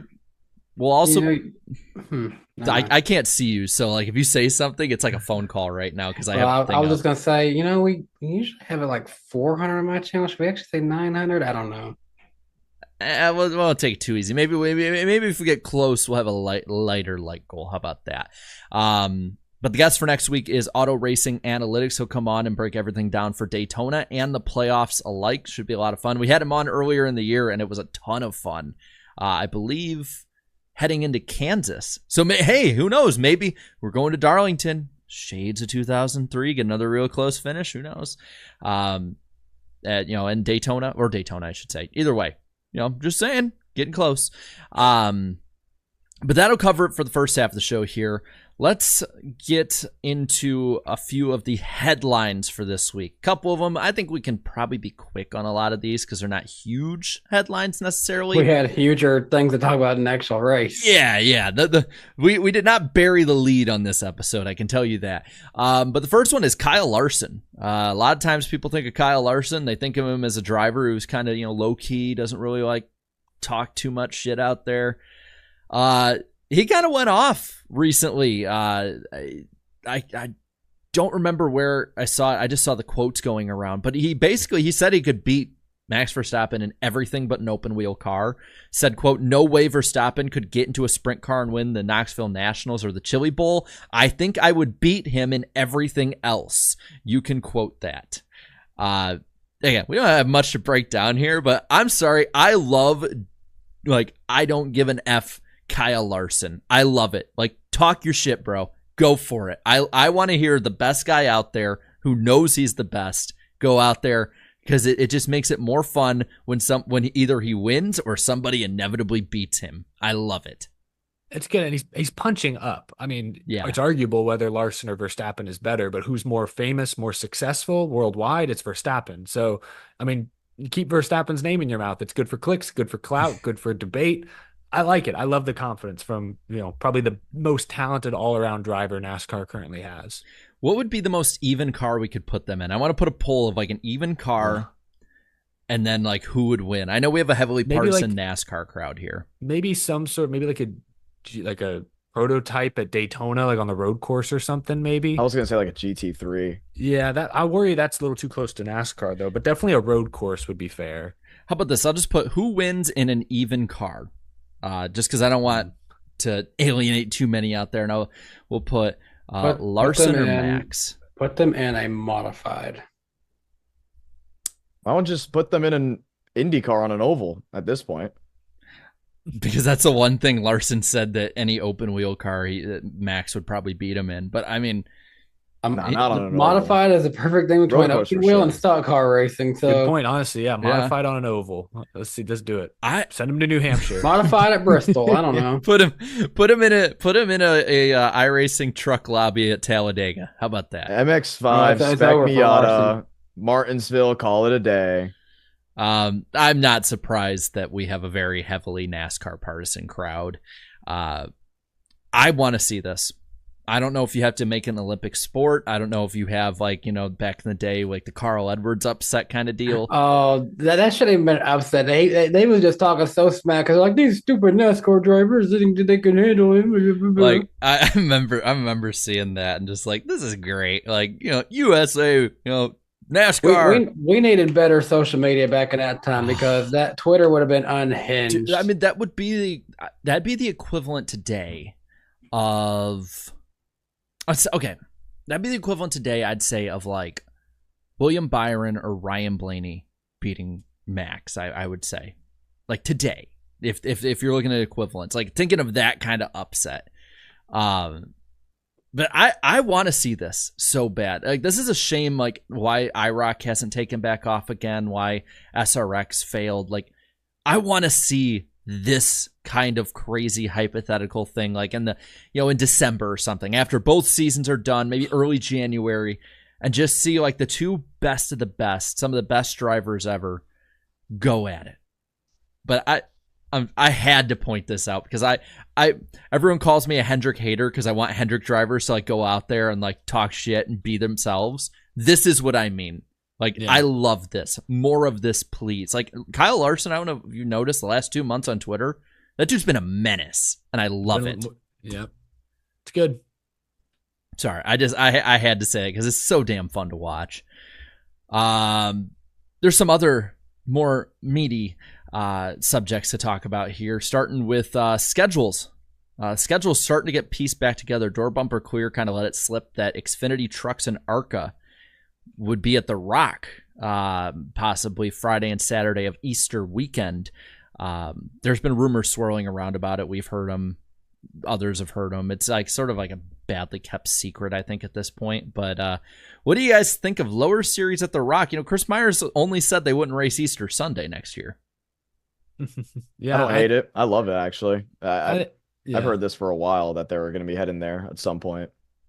I think it makes sense to do it with the lower series. I think the Cup series does not, don't shoot me on this one. I don't think they need another race in North Carolina, especially as long as North Wilkesboro is on the schedule. I just don't think they do. I think it's a total oversaturation. But an Xfinity or Truck Series race, or even an ARCA race, return to the Rock, that's an easy ticket sell for at least a couple of years. I haven't been to the track in a little over a year. When I was there last year, it wasn't Cup or any NASCAR series ready, but I know they've repaved it, added at least some safer barriers. Probably still need to add more. I don't know what the rest of the facility looks like now, but I mean, good luck. I think it'll be cool. Yeah, I'm excited because I don't think that the Rock had an attendance problem when it came back. It was 2 truck races that were held there, and the Truck Series is never going to bring in that huge crowd, even back in like the 2010s. So I'm excited about that. The other rumor that came out, it's not really a rumor, it's more that Iowa Speedway kind of leaked it, is their weekend would be August 2nd and 3rd per their emails for renewals. Xfinity on the 2nd around 2 o'clock in the afternoon, Cup probably that Sunday night. It also fits the leaks that we've seen of the schedule and rumors in recent weeks.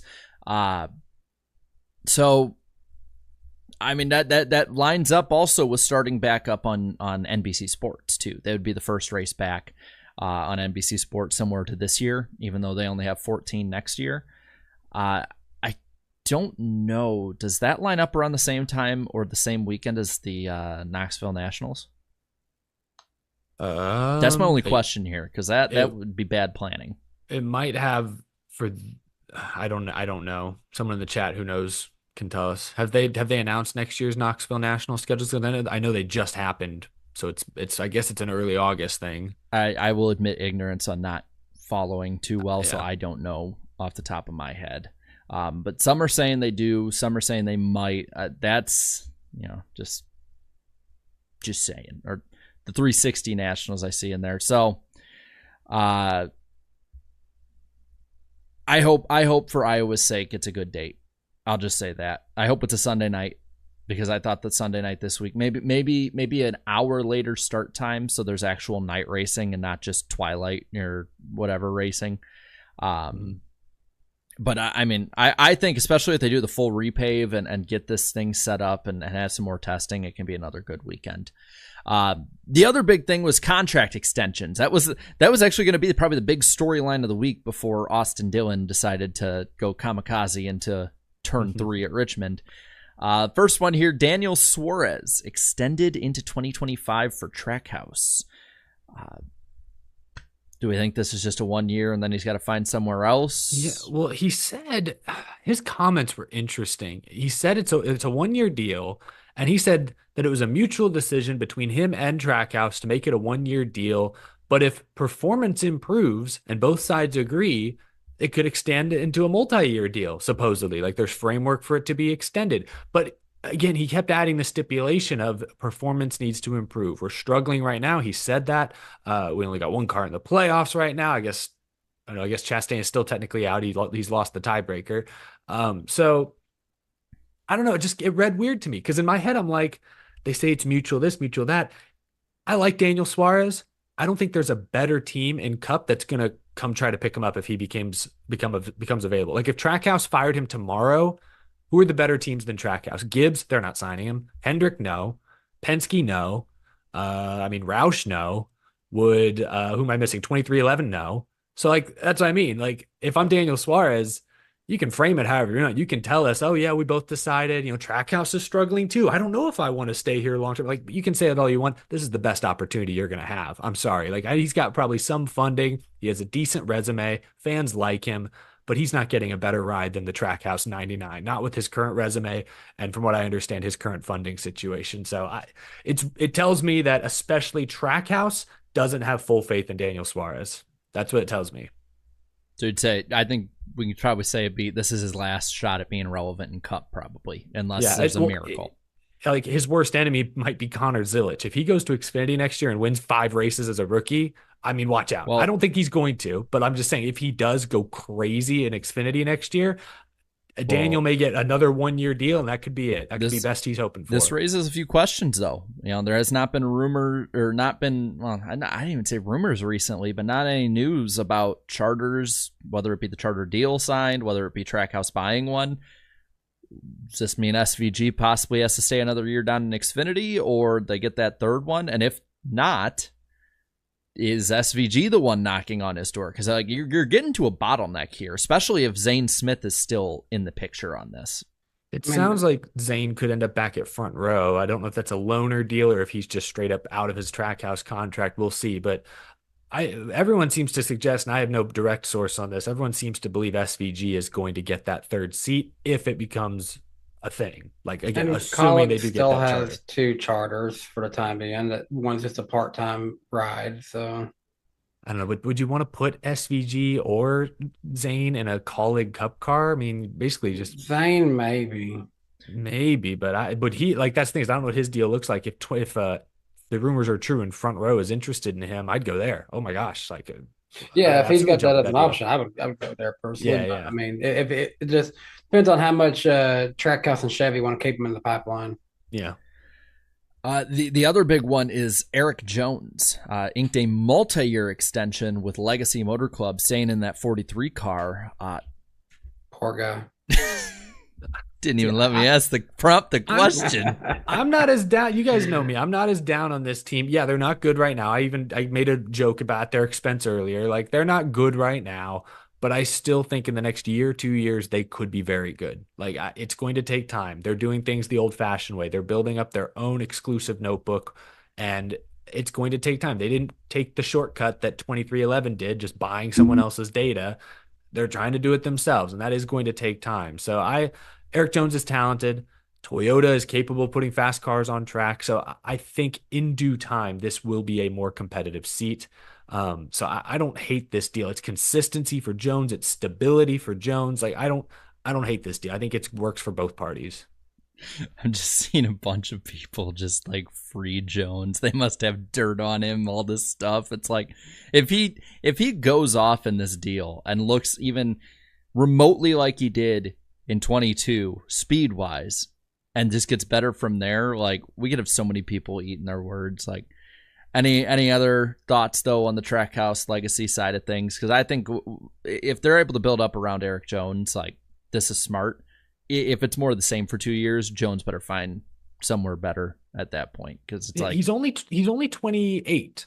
So let's also keep that in mind. If in 2 years maybe he's showing some flashes, but the team still isn't great, then who knows? There might be another opportunity out there. But again, I don't think Eric Jones has much of his own funding.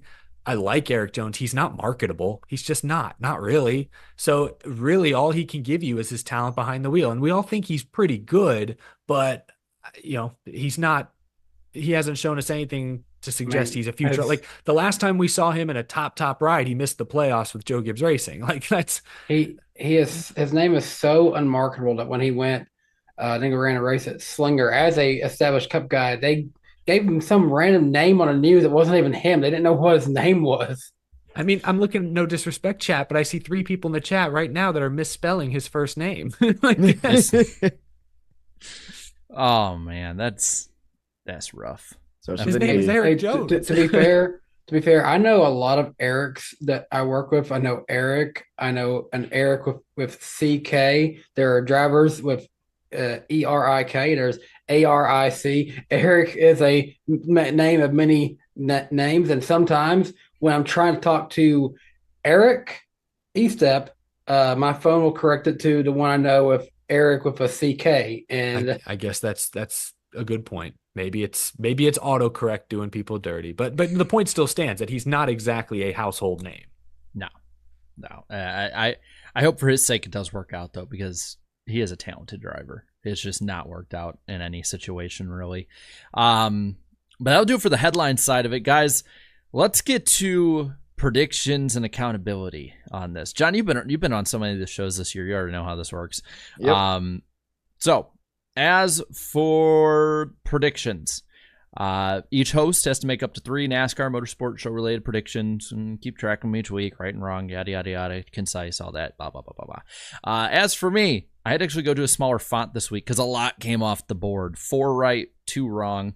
I said by the checkered flag for the Cup finale, there'll be a report of Rockingham trying to get back on the NASCAR schedule. That has happened. That the Richmond truck race would have no new winner that would qualify for the playoffs. Ty Majeski won.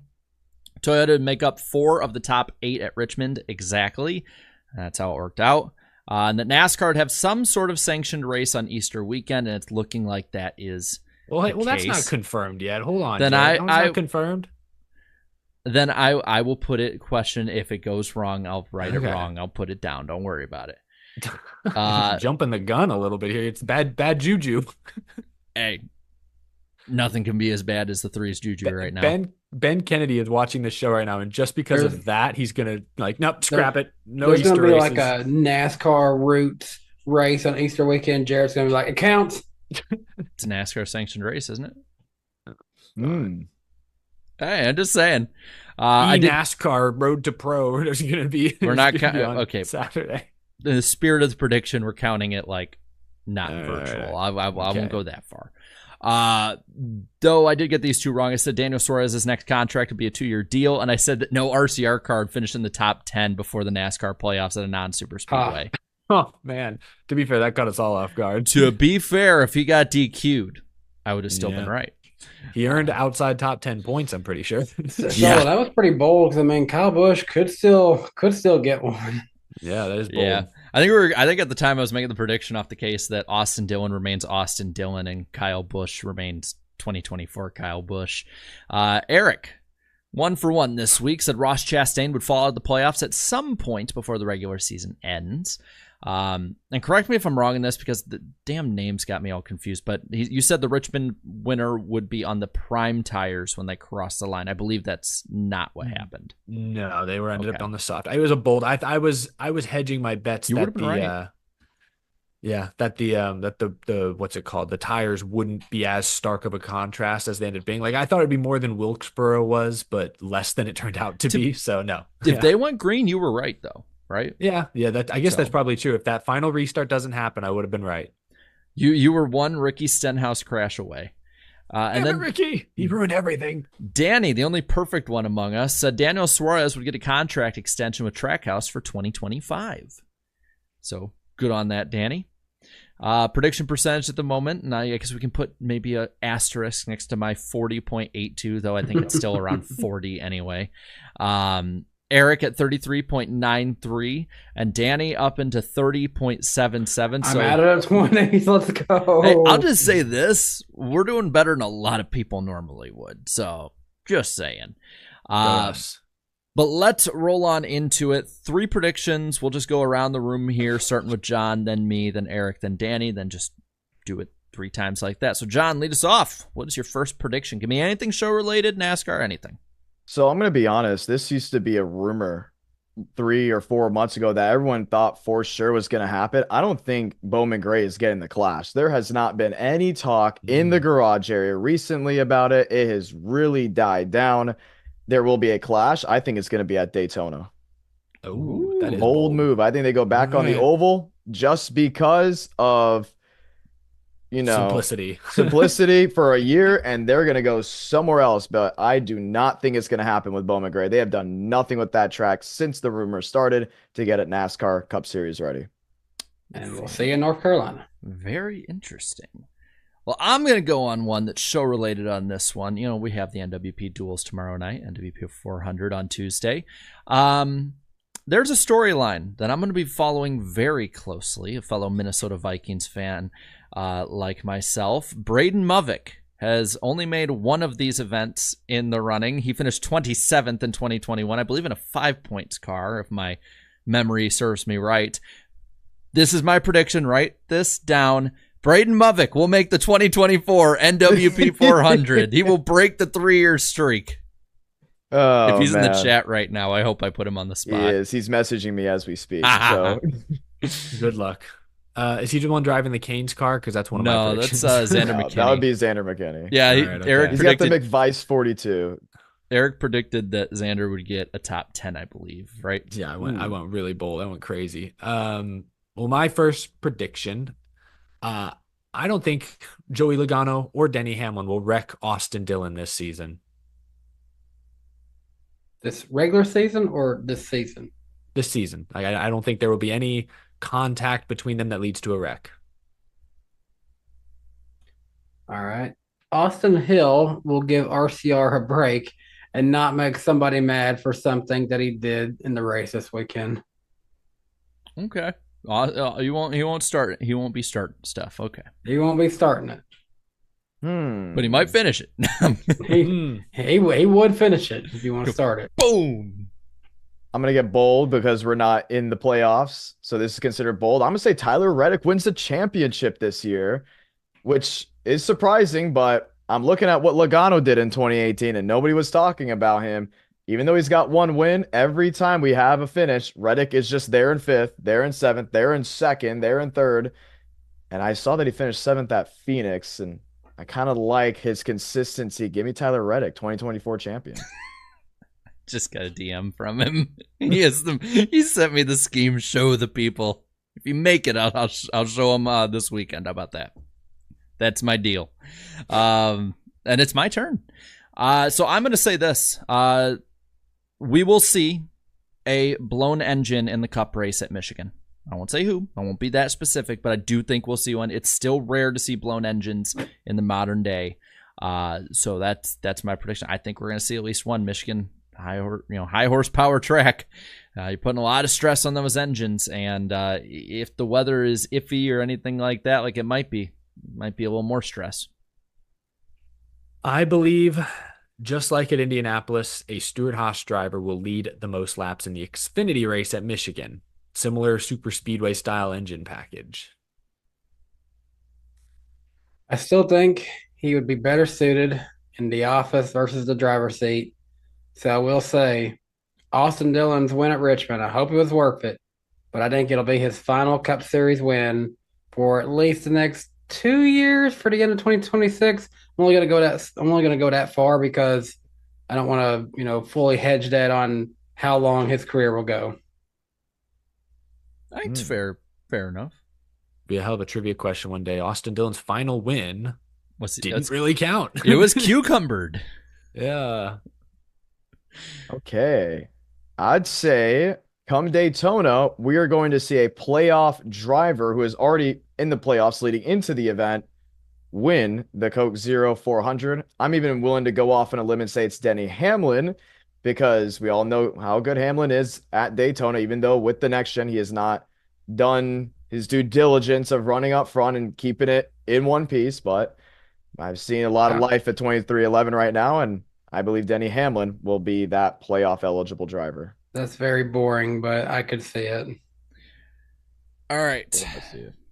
If needed, I can edit this one if it's too much. If you think it might be too much of a slam dunk or too easy or anything like that, so I'm open to edit it a little bit. But at the moment, I think there will be at least 2 more blown engines from JGR in 2024. I think they're in a bad skid now, but that's okay. Team's correct. That's okay because they could shock us and not have a single one. I mean, has Hendrick blown a single engine this year? Somebody can probably tell me that they have, but like it's not exactly. I'm pretty sure Bowman's had at least one that I know. It's not exactly super common. All right, Eric. So you are it's my next. last one. Sorry. I did a Cup one. I did an Xfinity one. This will be a truck related prediction. He's coming on strong recently, and I liked the way these playoffs shape up for him. I think Ty Majeski is going all the way to the championship 4. I'll keep it at that. I'm not going to go further than that. I feel like that's a pretty good 50-50 call. By the way, people are confirming Alex Bowman did blow an engine at New Hampshire. Okay, That's is that right. the only one though? All right. Mine's also going to be truck related. Danny Dye, first round exit. Michael Waltrip. Oh, brutal. Look at Danny Dye right here, the greatest first round exit ever. All right, well, that is our prediction accountability session. I don't know why I talked like that. You shush one shush. So let's People go. saying that's a layup. Well, guys, I have only 30%. I need a layup here and there. We'll allow it. The court is adjourned. We will allow it. But let's get on to random driver of the week, y'all. So hide your chats. We got well over the 500 like goal. We're almost at 700. By the way, I was looking at the at least the data on my end for peak viewership, and we were over 1,000. So thank you, chat. I appreciate that. I didn't think we were, but I'll take it. So we good? Everyone being honest here? I'm ready to go 3-0. Chat is gone. Get out of here, chat. You silly goose. All right, so Danny and Eric are tied 9 apiece on the year for the year-long championship winning this. We'll call it that because why not make it more prestigious? Guests have hit 5. I've got 1. I think John has 2 of those for the Yes. guest. Two. 2 for 2. So this is it's gonna be a tough task this week. Let's see. All right. This is one I either think you guys, and I guess this is a clue, this is one I think you guys either will get right away or it's going to be a while. But the last couple ones, since John won with Dick Trickle last, it has been Danny, Eric. Danny with Shauna Robinson and Quinn Houff. Eric with David Reagan and Corey Heim. All right, let's get this going. This random driver's father was the mayor of Jackson, Mississippi. I'm going to Jackson. Know that song? Good for him. This random driver started racing at the age of 13, and it was looked down on immensely by his family. I get we get 3 options, right? Career in Get 3 politics. guesses. I'm not telling you. I'm not telling I'm you. gonna how go many, early, and I'm gonna say Ricky Stenhouse. and you would be saying wrong. All right. I know he's from I'm Mississippi. willing to get a little bold. He went with Mississippi and ran with it. Yep.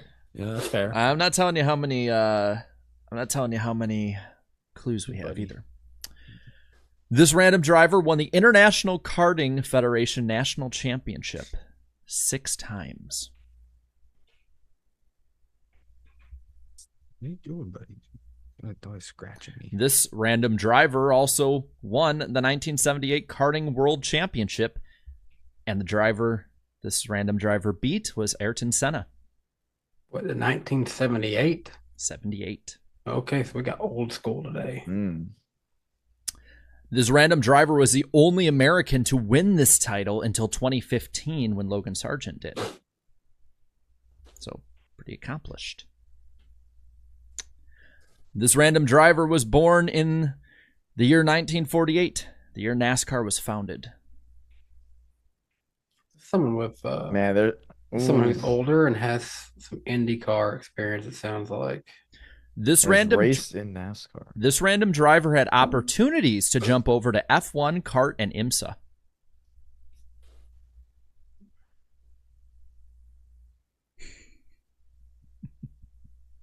I don't want to waste my second strike yet, but I think I have something brewing.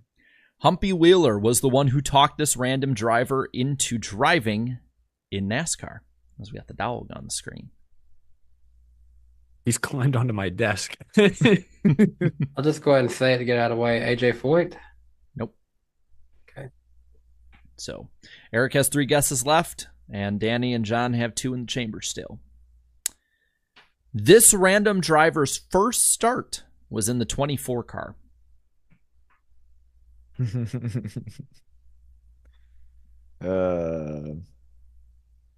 This random driver's last start was in the 9 car. You know, a little Chase Elliott. There's no action. way. Bill Elliott. There's no way. I was listening. Hmm.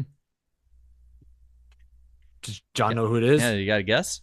I Is he missed gonna? I missed Bill the last Elliott? 2 clues. Is that your guess? It's not Bill Elliott. There's no way. I'm gonna say Bill Elliott. You're saying wrong. You only got 1 left. Oh Putting man. perfection They on the are line. from Georgia. Yeah, you just never know what that bloodline can go with. I don't know. The last one gonna be Cale Gale here. 24? Hey, you never know. You got to throw one up. Okay, yeah. This random driver ended up making 402 NASCAR Cup Series starts. I feel like that number is low.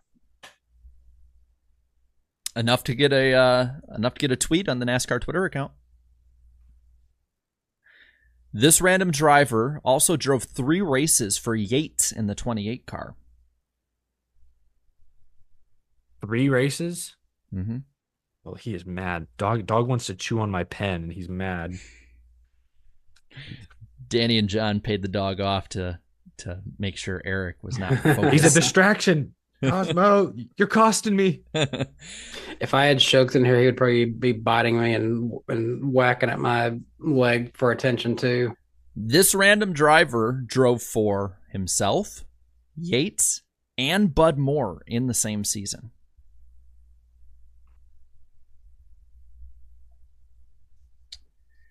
This random driver also participated in 3 NASCAR Cup Series All-Star races.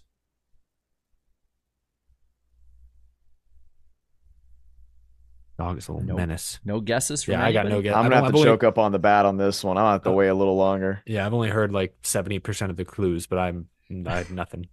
This random driver's lone NASCAR Cup Series win came at Darlington, winning over Alan Kowicki and Davey Allison. The only 2 were on the lead lap with this driver that day. So he only won one time. Who won that race? I know what year. What year? Yeah, what year? I'm not saying what year. That's I got one in the chamber. I can't let it out. Well, what's the year before it? I can't say that either. This random driver also was heavily featured in a Slap Shoes video, even being the thumbnail driver. What? You got it? No. I'm not going to DNF. We got to wait a little longer. Wait, Oh, who was the person? is it that no, I don't. It's that I know. I think I know who it is. He did. Like, I didn't he can do tell you a little bit- car, and I think they drove a lot, but I It's- can't tell you his name. It's yeah. Maybe it's not this guy. I don't know anything about him other than he did drive the 9. What's his name? Oh my God, Chad is killing me. He may not even be the right answer. This Go on, random Chad. driver finished his Cup career at Melling. Oh, it is definitely him. What is his name? He drove the spam car, Lake Yes, Speed. what's his Is that name? your guess? Isn't it Lake Speed? Isn't that Is his that name? your guess? Yes. Then you're correct. Yes, Dang. that's it. Thank I you, was just thinking spam car, but I didn't know who drove it. Isn't that Slap's like favorite driver? Favorite scheme, I know. Oh yeah, he did a whole. Thank you, Slap, for good Twin work. Wall. First Gosh, on I the knew board. the car, but not the driver. So Took me a second. I Eric. forgot his name. My God, I knew it was an unusual name, but Eric Yeah. has broken the back-to-backness of like Danny, Eric. Eric 2 in a row. Honestly, I'm just glad one of us prevented John from getting it this time. Lake Speed. Yep. It came into question, but I just didn't know. The spam car was what? Yeah, I Who's just gonna wanted to get call me? him Mr. Spam. If he would have said this, if he would have said he drove the spam car and had my brain, Jackson, Mississippi. Wow. Literally, Are you the serious? last clues I had were Cartoon Network. This random Oh, that would've driver gotten it. has I a would've gotten off similarity with Monty Python, one of Monty Python's skits. And then I was just going to go spam, spam, spam, spam, spam, like that, just like the Monty Python skit. People are pointing out how much me and John choked this because Eric is distracted by the dog and still won. That should have been the win. we all got it like the same time. It just was like, who could remember the guy's name? First? That Yeah, was it's what like, I was we know banking you. on. We know your car. That's what I was Yeah. banking on, is you guys wouldn't know his name and you just start throwing shit at the wall. This But, dog, he is furious at me. He really wants that pen. very fun segment on that one. Again, guys, we're only 290 likes away from 1,000. So if we hit that, or even I'll say this. How about this, Danny? I will capitulate to your demands. If we hit 900, That's fair okay. because I'm a 400 like channel. That's fair. yeah. If we hit 900, I'll do it. So we're 189 away. How about that? But Spam. we have gone down in viewership a little bit, so that's to your detriment there, Chad, a little bit. Spam the like button. All right, let's get on into Michigan this weekend. One note for this weekend, it will be the super speedway package for the Xfinity series. They're not going to be spread out. They're just going to probably drive in the line for a bit. Have a good finish. Everyone will say it was a good race. Not salty about Indy. Kidding. It was actually better than I thought it'd be. The races here, Xfinity will be the Cabo Wabo 250, 125 laps, 30-30-65 is the stages, 3:30 p.m. Eastern Time. Start on USA Network and the NBC Sports app, MRN, and Sirius XM will hold it. What's up? I love that name, Cabo Wabo. Oh, yeah, Cabo Dog, Wabo. what do you think of Cabo Wabo? Cabo Wabo. Sounds like what like a droid would say in Star Wars. Yeah. Roger, Cabo Wabo. Now I'm gonna rain on your parade by telling you the weather here. Saturday will be 76 with light rain, 79% chance of that. And John Hunter Nemechek, who is racing in this race, is your defending winner. As for the Cup race, the Firekeepers Casino 400, 200 laps, 45, 75, 80 is the breakdown on that one. 2:30 p.m. Eastern Time on USA and NBC Sports app. MRN and SiriusXM will hold the race radio. And it'll be 76 showers, 62% chance of rain. Both these from the National Weather Service, updated at 6 p.m. Central Time. Chris Buescher is your defending winner.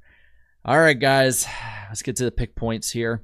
Chat is still leading with 361. I have the tiebreaker over Eric at the moment for second, but we're both tied with 20 points back apiece. Danny, 22 back, has made it to the basement, but everybody closed up on the chat this week. And I'll tell you this, I was one speeding penalty away on Christopher Bell's part from a sweep.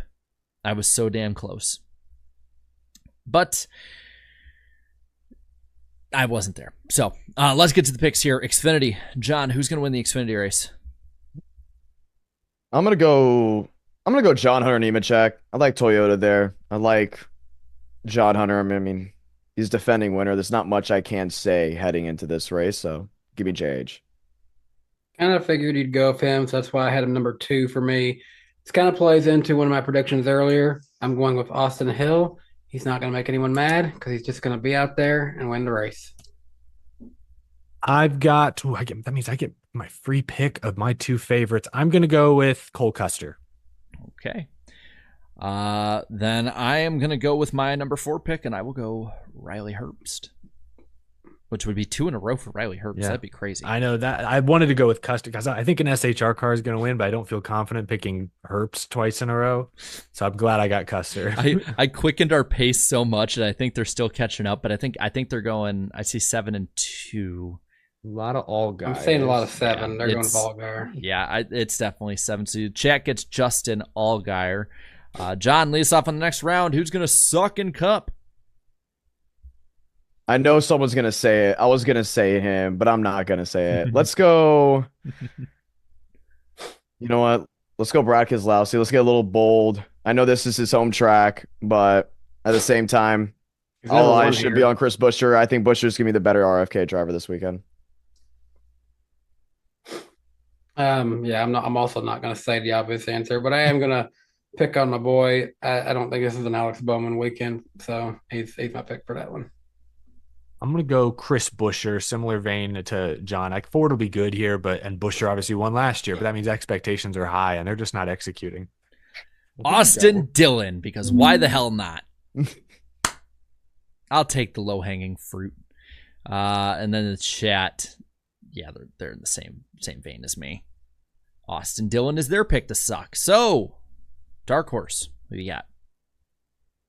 I'm going to go Ross Chastain. Yeah, I know he hasn't gotten a win this year. I still have a lot of faith in Trackhouse. I still got a lot of faith of him making the playoffs. Give me Ross.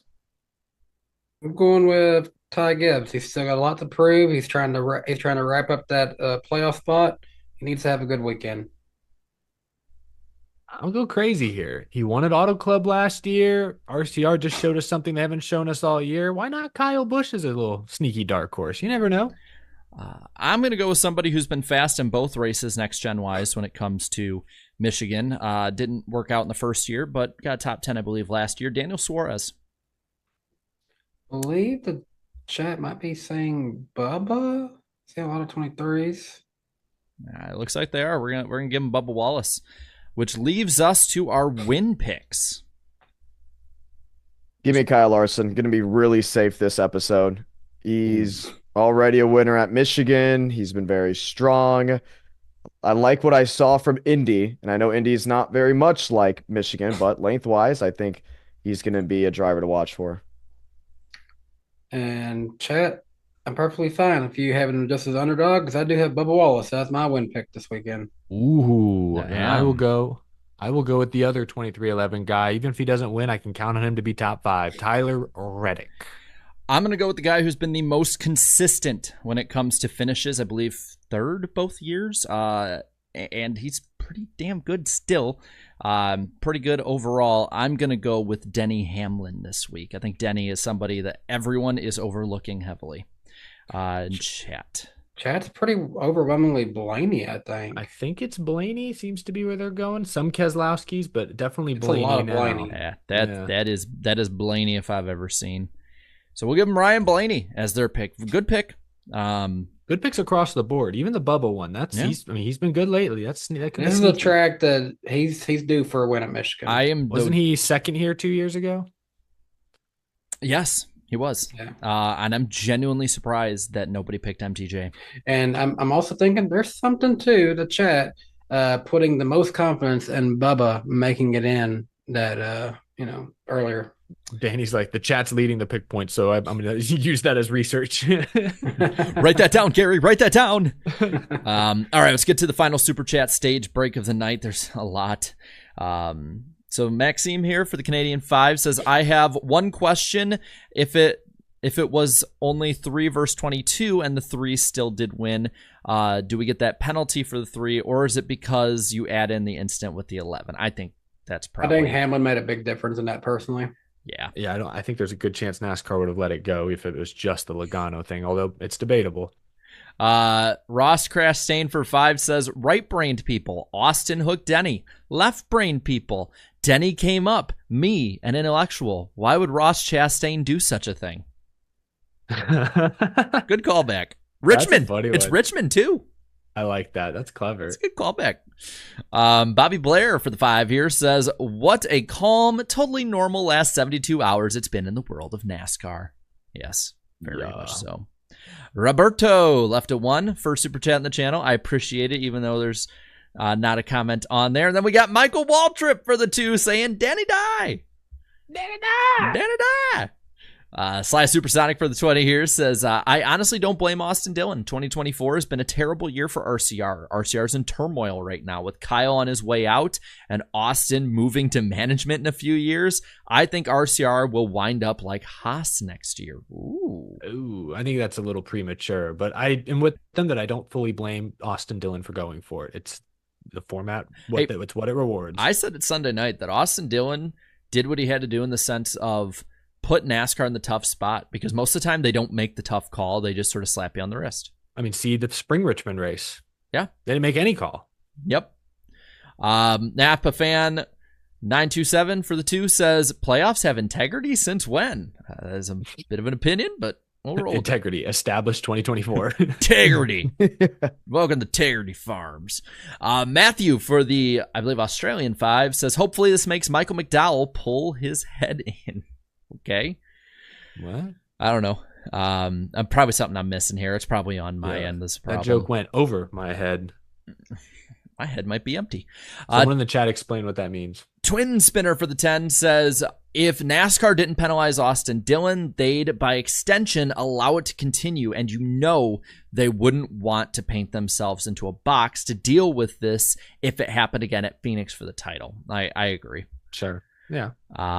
Austin for another 10. There's a couple 10s here. So Austin says, I agree NASCAR made the right choice. However, I think this one opens up a can of worms. When does a finish become controversial enough to justify taking away a championship contention going forward? That is something that's going to be in NASCAR's court. And, I disagreed with a lot of what Jordan Bianchi said on the teardown on Sunday, but they did an episode earlier today. And I kind of agreed with him. It's like, you're going to get put in that position at some point. It's just inevitable. And knowing NASCAR, it'll be sooner rather than later, or it'll be the worst possible time. Because when does NASCAR catch a break with that stuff? Rowdy 8 Diecast for the 10 says, took some friends to Richmond that didn't know much about NASCAR, and they went crazy for the finish. It was fun from that standpoint. Also heading to Michigan, so any recommendations for a first-timer? There's not much around the track itself. I would say the vending tents, really, really good. Show up early before people get the best stuff.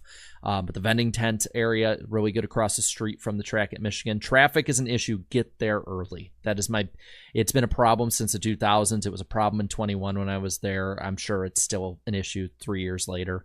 I would say at some point during the weekend, I know they're not going 210, but go stand near as close to the fence as you're allowed near the entrance to turn 1 at least once, even if it's during like a practice, because that would just be kind of cool. God, I remember in 2007 we had lower seats on the front stretch and those cars screaming by, and it was just like sitting low at NASCAR races. Yeah, that's right. I'm talking to the right guy here. Yeah, John here being like, I want the car in my face like Austin Dillon's was in 2015. And I was sitting row 7, just pointed that out right in front of me. Yeah, I remember because you showed me the video you got of it. It was really I show everyone that video. It's the greatest video ever. Do you have it up on your channel or no? It's somewhere on my Twitter. Yeah, we'll find it. Let's see. Austin also put for a 5 here. It says that Austin Bland said, I should say, because it says this wasn't primarily Austin's fault. It's NASCAR's fault for creating a system with playoff win and you're in, overtimes, etc. It has created what you saw. Yeah, partially. It's definitely partially on them, which is why it's also on them to rein it in when they need to. Napa Racing fan for the 2 here. Rick Allen before the overtime. Dylan is 35th on restarts. He's been horrendous. That's I know that was actually a good, like really timely stat pull by Rick. I mean, I'm sure it was somebody in the NBC, background who pulled that for him, but either way, it was a really good pull in that moment. I had a feeling he was bad, and I really felt like, okay, he's lost the race if they got to do a restart. And against Joey Logano too, who's got to be top 5 with Denny Hamlin right behind him. Yeah. Sly Supersonic for the 20 here says, if 2013 Spingate is any indication, I think this will be the proverbial end of RCR. I think that this is the last straw for Richard. I think if he loses the appeal, he sells RCR. At this point, what does Richard have to lose or gain? I don't know. I'll believe it when I see it. But to be fair with you guys, I saw Mikey pacing the motor lot because we were right across from it at Chicagoland the week after. I knew something was up. I didn't think it would end MWR at the time, and that was a way better team. But I will believe it when I see it. Z06 Paul says, with the penalty, this means that MTJ is pretty much a lock. Huge sign of relief. Probably, yeah. Yeah, I would say so, unless they blow 2 engines. I could get my prediction right in one race, actually, if 2 of them blow up this weekend. But I will say, a lot of people want to see MTJ at least be in the playoffs for his final season.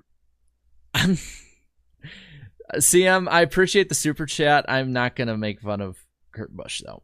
Bobby Blair for the 10 here says, I agree with the penalty. I felt it was fair. I just need to see NASCAR establish a clear rule or penalty in the future for similar things. This should set a precedent going forward. I think we covered that. Antar Das says, for 2, Joey's comments post-race are Hall of Fame worthy. They were pretty damn good. Awesome. I saw someone somewhere, it was like on Twitter, I think they said that's the kind of interview that makes you want to buy a guy's t-shirt. Yeah. I was like, that's a very NASCAR way to put it. But it's true. It's true. Austin Blanchett says, for 5, for the sake of our sports championship integrity, this was the right call. I can't even say that with a straight face when we have no legitimacy left. I think it speaks for some fans for sure. VA Sensation for the 5 says, why couldn't they have just suspended him for a week from the Denny wreck and then no waiver? NASCAR could avoid setting the precedent on that line. I think they probably covered the same thing, but we'll find. I think we'll find out. We'll find out probably in the next 10 weeks to a year. The ramifications of this. I think there was enough.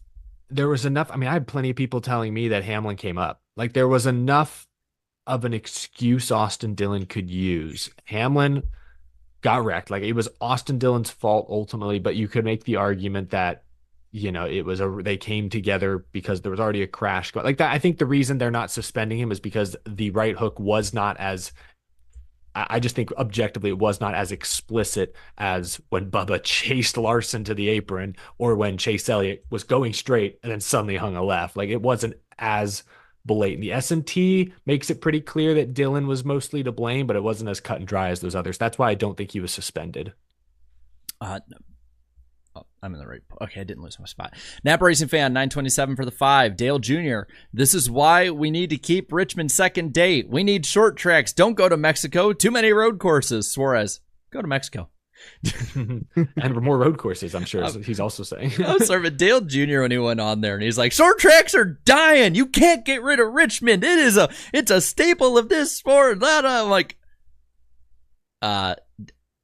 Dale, we added a short track at the Clash, and we added North Wilkesboro, and I mean, if people want to classify it, even though it's not a short track, we might add Rockingham. I'm like, it's Iowa Speedway. Iowa. Yeah, like, let's cool it down, Dale. Like, just because it's not your short track doesn't mean it ain't a short track. Who knows? Maybe his buddy at the Cars Tour, Kevin Harvick, will bring Kern County onto Cup one day. Andrew Winslow, thank you for becoming a new member. Pob Baccaris for the 5 here says, boys, enough Austin Dillon talk. Daniel Dye made the playoffs. Not Pob.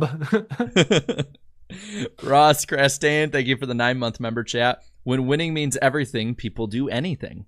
That's actually a really good motto. That's basically it. Put on a t-shirt. Like except now you can't because it'll get encumbered. It's like an Uncle Iroh quote.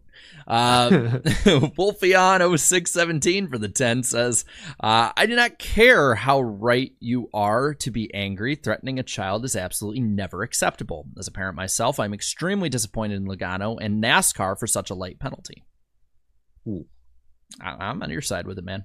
I'm not a parent, but I agree. Blake, thank you for the 5. Been a Dillon fan since 2013. Though I was happy to see him win, I wish the last caution hadn't come out. Fair punishment, in my opinion.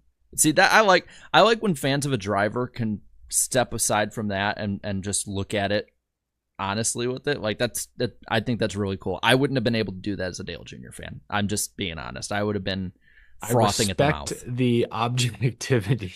Yeah, I respect that. I respect that. Yeah, no, that's good. I do feel bad for you that last caution came out. I really do. Yeah, because I think he deserved that win. It's just the way he did it wasn't the right way. Exactly. That's what I said on my show. I was like, he is the rightful winner of this race, or most deserving winner of this race, but not like that. Why did it have to be like that?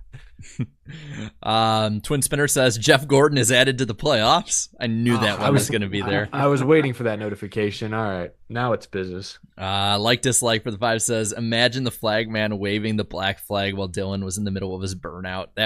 That would have been an iconic shot one day. That would be so. I kind of wish they'd done that now. That would have been hilarious. Imagine he's burnt. It's just like in iRacing, he's throwing the flag at him, basically. Fred Dog for the 5 says, would most of you agree that if the 3 only spun the 22 and not the 11, he likely would keep his playoff eligibility? The second wreck is damning. I think that's I think that the Hamlin one is what did it. I'm a little more on the side of I do think the Logano wreck was too far in itself. I don't know that NASCAR would have ruled on it, but I would have been I was iffy when Logano punted Byron 2 years ago. I thought that was a cheap shot. I get that it was retaliation or something, but like, come on, not really. Wasn't it a BS reason he gave for retaliation? Byron squeezed him a little on the previous restart, but like if I recall, there was barely any contact. Like it was tame by modern NASCAR standards. So I was iffy on that. So seeing what Dylan did just to Logano alone, I felt that was over the line, but I respect that NASCAR probably wouldn't have ruled on it. I think it's funny you say that, and then like Byron turns around and wins more races in the next year and a half than Logano won in like the last 5. I do think though, I'm surprised NASCAR did the penalty, honestly. Like I said on Sunday, I didn't think NASCAR was going to penalize him, and if they did, I thought it'd be a slap on the wrist. A lot more here, actually, so we probably get to it. Zach for the 5 says, will Austin Dillon's penalty have an immediate positive effect on the current driving behaviors, in quotation marks, in the Xfinity or Truck Series, especially in the last laps?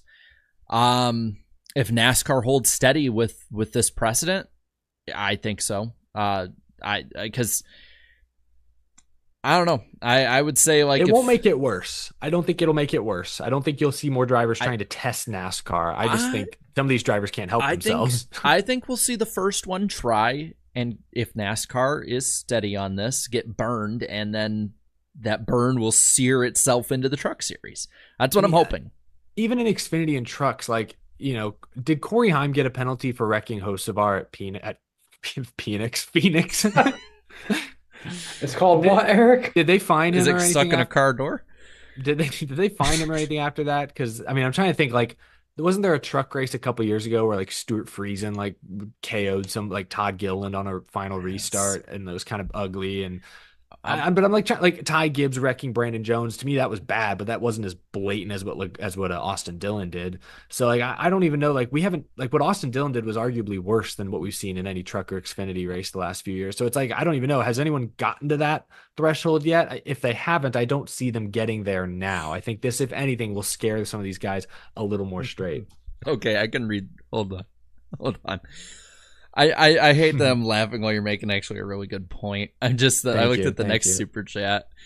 It's from CM. I can read this one. It says, technically, this is all Danica Patrick's fault. The trauma Stenhouse sustained from a relationship with her surely caused him to lose focus and hit Preece. It was pretty wild that happened in front of the race leader. Like that. It did. And it was the 41 again. It was Preece, the 41 again, and Stenhouse with RCR. Like, this is the second time he has caused drama in NASCAR with being technically the final caution before what would be an overtime. Obviously, Texas in the All-Star race where he lightly tapped the wall. Yeah, Ryan Preece just keeps getting involved in these last lap incidents. It's so sad. We need to have Preece and Stenhouse on a poster and just have it's the usual suspects. Don't do that. Twin Spinner for the 10 here says needs to be only essential crew members and officials directing cars out on pit road until all cars are stopped, engines off. Then NASCAR gives the all clear. Then family and sponsors can enter pit road. I'm with that. That's how it should go. I just hope they have the manpower to enforce that. Hey John, I see Muvix in the chat. Oh, there's a shocker. Yeah, I'm not gonna read that one, but I appreciate your $2. But also, you try to tell the man with Bass Pro Shops that what he can and can't do. Don't build a pyramid. Oh God, there's more. I better get to it. Bruce, thank you for the 10 here. Pathetic NASCAR makes a new rule mid-season to DQ Dillon. Hoping RCR wins the appeal. The panty ringing over hard racing is hypocritical when it will be used to promote the future Richmond races. I agree. They're going to use this. Yeah, well, I disagree with their the marketing half. for years. Yeah, I mean, they do that. I don't like it. Most people of us think it's kind of silly and over the top, but NASCAR how does long, have how a long rule did NASCAR run with Ryan Newman's wreck in 2020 when it happened? To be fair, but I'll say that I disagree with the first part because NASCAR actually does have a rule about they it. just never enforce it. Yeah. They enforce it at their discretion, which is a total. They enforced NASCAR. it against Lane Riggs in a truck race this year, but he wasn't racing for the lead, I don't believe. But that's like it. That's the one time they've enforced anything like it this year. NRF 8 here says for the 35-month member chat, appreciate that a lot. Do y'all care what they name the tires? It needs to be more straightforward and easy. Like just just like hard and soft compound. Yeah. That's literally what it is. That's what you can roll with. The hard and soft tires at Phoenix Raceway. Hard, soft, and wet at Phoenix. Yeah, the wet. Yeah. Andrew, thank you for the 5 year says Joey Logano was about to channel his inner Darth Vader at the end of the race. Oh, that's bad. I just realized which way you were going with that. Damn. Oh, wait. Master Logano, there's too many of them. What are we going to do? Hunter, thank you for the 10 here, says I'm taking my girlfriend to her first NASCAR race at Atlanta in a few weeks. Hopefully a new NASCAR fan in the making. Well, I know I took my now fiance to Daytona and Talladega back to back, and that got her hooked. On top of the fact that she was interested in a 550 Pocono race. I was like, okay, there's hope here. We can make this work. Was that the one with or without passing? It was the one that almost got ended by darkness with Denny Hamlin finishing, I think, second to Kevin Harvick. It was one of the doubleheader years. It sounds like a real barn burner. The problem is you created a Denny Hamlin fan somehow that day. Oh. Yeah. Well, you know what? That's her like, you know, that's like the preschool. That's the preschool version of becoming a Vikings fan. Like, you know, the pain will end as a Denny fan. Like, he'll retire whether he has a championship or not. The pain is never ending for me. It's all about me. I'm totally not a narcissist. Jacob, thank you for the 5 here. Says simple solution: go back to old school victory lane interviews and celebrations. Keep families and broadcast stuff off the track post race. Yeah, there you go. Tony Z says, Hamlin fan here. This is all to blame on green-white checkers. The deserving car, the 3, won. I'd be more mad if someone else won because of some hack's inability to control his car. It happened too much this year. It has happened. We've gotten a lot of overtimes this year. I'd love to see a stat on like percentage of races ending in overtime, or just if we go with just sheer number of overtime restarts, this has to be a record just because of Nashville alone. Yeah. It is a lot. I will say it's it's an alarming trend. Like Kyle Busch wiping out at the end of Indianapolis. Like, he's better than that. Stenhouse, for whatever, he should be better than that. Let's put it that way. Did they end New Hampshire with one? I know they ended with a short run at the end. Who won at New Hampshire? Bell? Bell won that one. I don't remember how it ended. Nashville had a late race caution as well. Had everything at the end of that Nashville race. And Nashville had everything. I was about to say, wait, we talking about fairgrounds? Because there were a couple late race cautions at Super Speedway. God, my memory is great. I can't remember what happened a month ago. Isaac says, unlimited option for tires for McDowell supremacy only. A man of culture. McDowell, where did he finish? Like 11th, 10th, 11th, 12th? He had a good finish ultimately, and he was also on sort of an off tire strategy. I got it. So good job. 15th. Oh, I thought it was a little better than that. Still not terrible. It's okay. I thought he was like 12th. Damn. Michael Waltrip for another 2 says, leave a like for playoff driver Danny Dye. There we go. We got 700 plus Danny Dye fans in the chat. Yeah. Fred Dog 81 for the 10 says, since Danny likes to gaslight us for not hitting the like goal, I feel it's fair to return the favor. I'll start by using Hank Hill's motivation speech on him. Oh, what am I missing? I haven't watched it. I don't know the Hank Hill motivational speech. What's Hank Hill got to do with it? I don't know. I think he wants propane and propane accessories. Yeah, we know like 2 lines. I'm sorry, we're not very cultured. Hey, I'll say this: the greatest scene in any comedy show ever was when he couldn't open the door with WD-40, so he got a smaller bottle of WD-40 to work on that one. Greatest joke ever written. I will argue anyone. That's a good joke. Scrappy Yard 24C left a couple here. Says Austin Dillon wins the Wreckfest 400. There was 2 wrecks in the whole race, and they both came basically the final 2 laps. He also says, with the announcement of the MLB game in Bristol, I think it would be a huge marketing opportunity if they keep the diamond on the track a little longer and invite the Savannah Bananas to come. Oh my God. Aren't they taking out part of the wall by chance? Because I saw the render and I was like, I wonder if they're going to have to screw with the pit wall at all. Well, there's not going to be any room for the haulers if they have a baseball field in the middle of that track. I am surprised. Like, you saw the stuff with Elliott and Chastain, who I'm like, why is he there to represent the Cincinnati Reds? Isn't he from Florida? Does he even play does he know anything about baseball? I just thought that was interesting. But y'all saw like all the Chase Elliott and Ross Chastain promotional stuff they were doing. Like, I think it's pretty cool that NASCAR is involved. Like, on the initial post of from Major League Baseball and like Instagram and stuff, like NASCAR was a co-author on that post, which I was like, oh, that's really cool, especially considering they don't own Bristol Motor Speedway. And I mean, I think they helped out a little bit with the football game back in 2016 as well. Yeah, it's good, or I guess it's good for NASCAR, good for us that there is some legit cross promotion, that like the NASCAR brand and name and drivers are being involved in some way, shape, or form with this. Yeah. Just a good amount more here. So David Bell for the 20. Fitting. Says, Christopher is moving up that points ladder. Hope you men have a great weekend. Thanks for all you do for the sport. Hashtag Team 20. Hashtag Team Toyota. Thanks, David. Thank you. Yeah, thank you, David. And good luck to Christopher this weekend. Joe for the 10 here says it's only a matter of time until we have an Austin Dillon situation in the championship race. Well, at least there's a precedent now, I guess. All the Truck Series 2024. I mean, You're not wrong. I mean, that race is still like, it haunts my nightmares. I still remember ranting about it in the car, like in our driveway. That was right my afterwards. That was, I think I had like 800 people live at like 11 o'clock at night Central Time watching me bitch about a truck race. I was on like, Eastern Time. It was like 1 a.m. and I'm screaming in my car about like, damn it, Carson, I want to like you. Alex says for the 5, okay, I'll admit it, I went way overboard with the Telestrator Live. Sorry about that. All good. David says, great job announcing John and Jared on Monday night. Missed it live, but watched it yesterday. Well, we appreciate it. John, anything?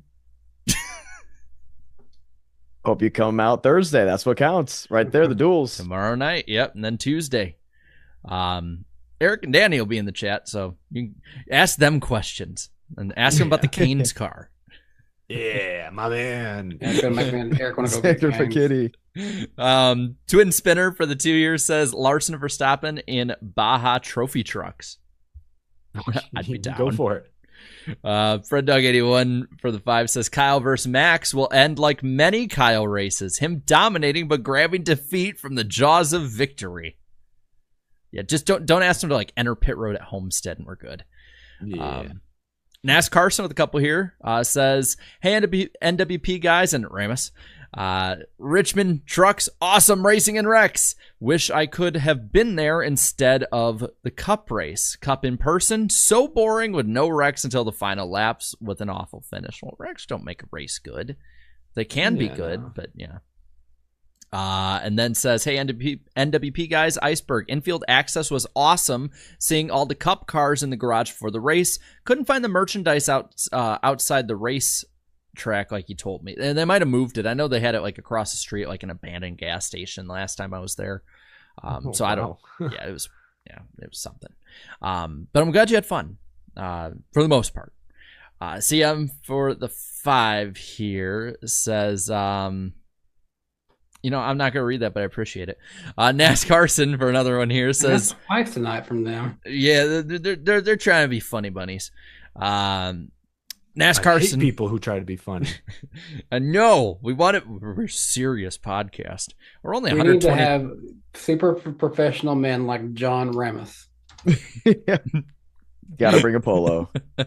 By the way, we're only 100. No take. We're only 123 likes away from that whole 900 goal. So if you want to hit it. But Nas Carson says, any of you guys been to Michigan? If so, what years? I was only there in 2010. Harvick won. Also, John, I will be at the Milwaukee truck race. I might listen to you instead of the normal race audio. Heck yeah. I'm excited for awesome. it. I was in at Michigan in 21 and Blaney won. I was in Michigan in 06, in 07, 11, 12, 13, and 16, and 21. And I believe, let me see if I remember it from memory. Casey Kane won in the click car, rain delay. Carl Edwards broke a winless streak, cut a dude's beard on the front stretch, backflip. 2011, Denny Hamlin won. It was only win of 2011. Dale Jr. won in 2012, one of the greatest days of my life. 2013 was Greg Biffle, beat Jimmy Johnson in a 1-1 battle, last win ever. Joey Logano won over, I believe, Chase Elliott and Kyle Larson. Might have been just Chase Elliott in 2016. And then, yes, Ryan Blaney won in the 550 package in 21. Did I get all those right? I was there last year. I only saw the first 50 laps and then rain, so poop.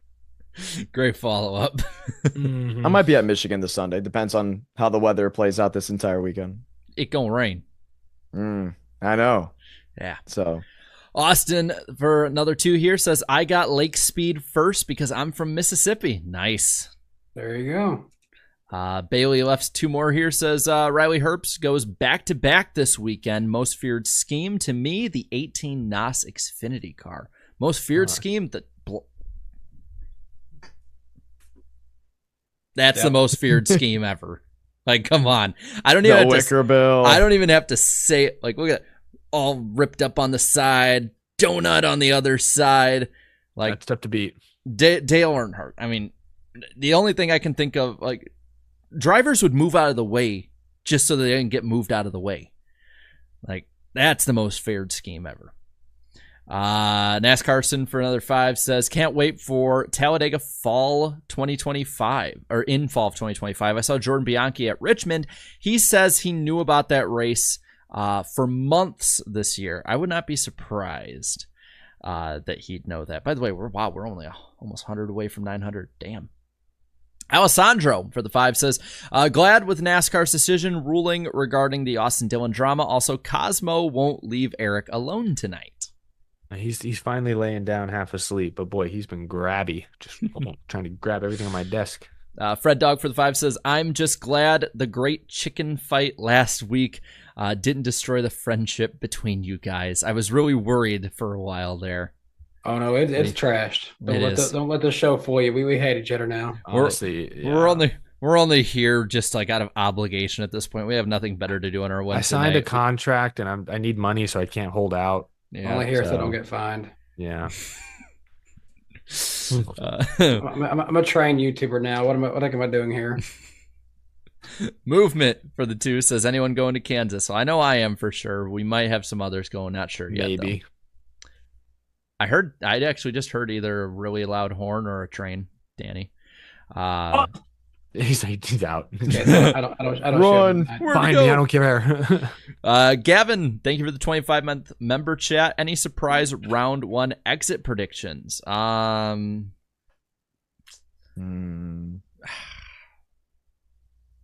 can't think of one off the top of my head, but I could see it. Yeah, I mean, maybe Martin Truex. Truex jumps out at me as a surprise because Ty Gibbs, I'm not sure would be a huge surprise. I would say I could see Chase Elliott because if say he has one bad race, something happens, he finishes 30th. He's not shown the speed lately to run top 5. He's running like 8th, and I don't know if that's going to be enough to get back in because he only has that one win. I don't know if that's going to be enough. So I would say he could be on upset alert, even though there's Watkins Glen in that first round. He's probably safe. Yeah, I think he will be safe. I don't know. All it takes is one bad race at Atlanta and then something screwy going on at the Glen. And then Bristol, I would not want my season to be on the line at Bristol. No, of course not. Paradox for the 5 here says, hey, note, Joey lost playoff eligibility in Richmond's race in 2017, but that win still counted. Not towards playoffs, but yes. It was kind of the same as what happened here, I think, except there wasn't a 25-point penalty. Richmond is really, really screwy and weird. Maybe there does there, actually. Now I don't remember. Ben Lewis for the 2 says, Penix, trying to say the private part. Maybe he's just a big fan of the Falcons now. I was just trying to say Phoenix, and I forgot there was an H. Alessandro with the 10 here. If you guys were to alter the playoff point system without going back to a full point standings, what changes would you guys make to the postseason? Fair, but also of the intensity to win. I mean, for me, I think well, if it has to be the playoff system, I think that's what he's going at. My thing is just get rid of winning you're in. I think having the best 16 drivers would make a more compelling show throughout the playoffs rather than having guys we know are never going to be a factor. Yeah, like it's fun that Austin Cindric's in the playoffs, but like not actually. Yeah, it's not actually. It doesn't actually mean anything. Yeah, I would get rid of that, and I would switch the chain. I'd make it 12 races and have the final round be 3 races. See, I would actually have it be shorter if I was doing a schedule one. I would want it to be like, like 7 or 8. I like make it shorter and compact so people don't fall away. No 16 drivers, 12, 10, 8 drivers at the end. That's fine. Yeah. You could argue that. Then I mean, if you do best in points with 10 too, and then you just do it as is, I think that could be better. I want to see the best of the best. I don't want to see, we got Kyle Larson, one of the best drivers in the world, challenging the F1 champ. We got Chase Elliott, a solid driver who would be the best driver in any team, but he's with Kyle Larson. We got Tyler Reddick, the most consistent guy, and then we got the Austins. It's a steep fall off there. Daniel Suarez with his 4 top 10 finishes this year in the playoffs. Bake the Snake for the 5 says Dylan, Leroy Jenkins, Hamlin, Logano, Rex, everyone. Wait, that's illegal. In defense of Daniel Suarez, I think he is 16th in the regular season standing, so he'd be in either way. He's at Kyle Busch. Yeah. That's probably not difficult if you're just running competently this year, though. I'm going to confirm that. Rowdy Josh Racing for the 2. William Byron sold. Oh, my God. I almost read it, but I didn't. But thank you for the super chat. Almost. Good catch. This is why I read 2 words ahead now. I don't know what you were almost going to say, but probably a good catch. I'll let you guys know later. Let's see. Yeah, I'm not going to read the other one either. But I appreciate that. What is with y'all tonight? You get more people, you get more money. Tensions are high this week. We'll say that. Bailey, so far the last one here says for 5. What's one small rule you miss? I'll start 5 bonus points for leading a lap. Yeah, I wish there was still 1 bonus point for leading a lap. I do wish that was still a thing. That's a good one. I don't know. I'm trying to think off the top of my head. There's a lot of different rules, but small rules.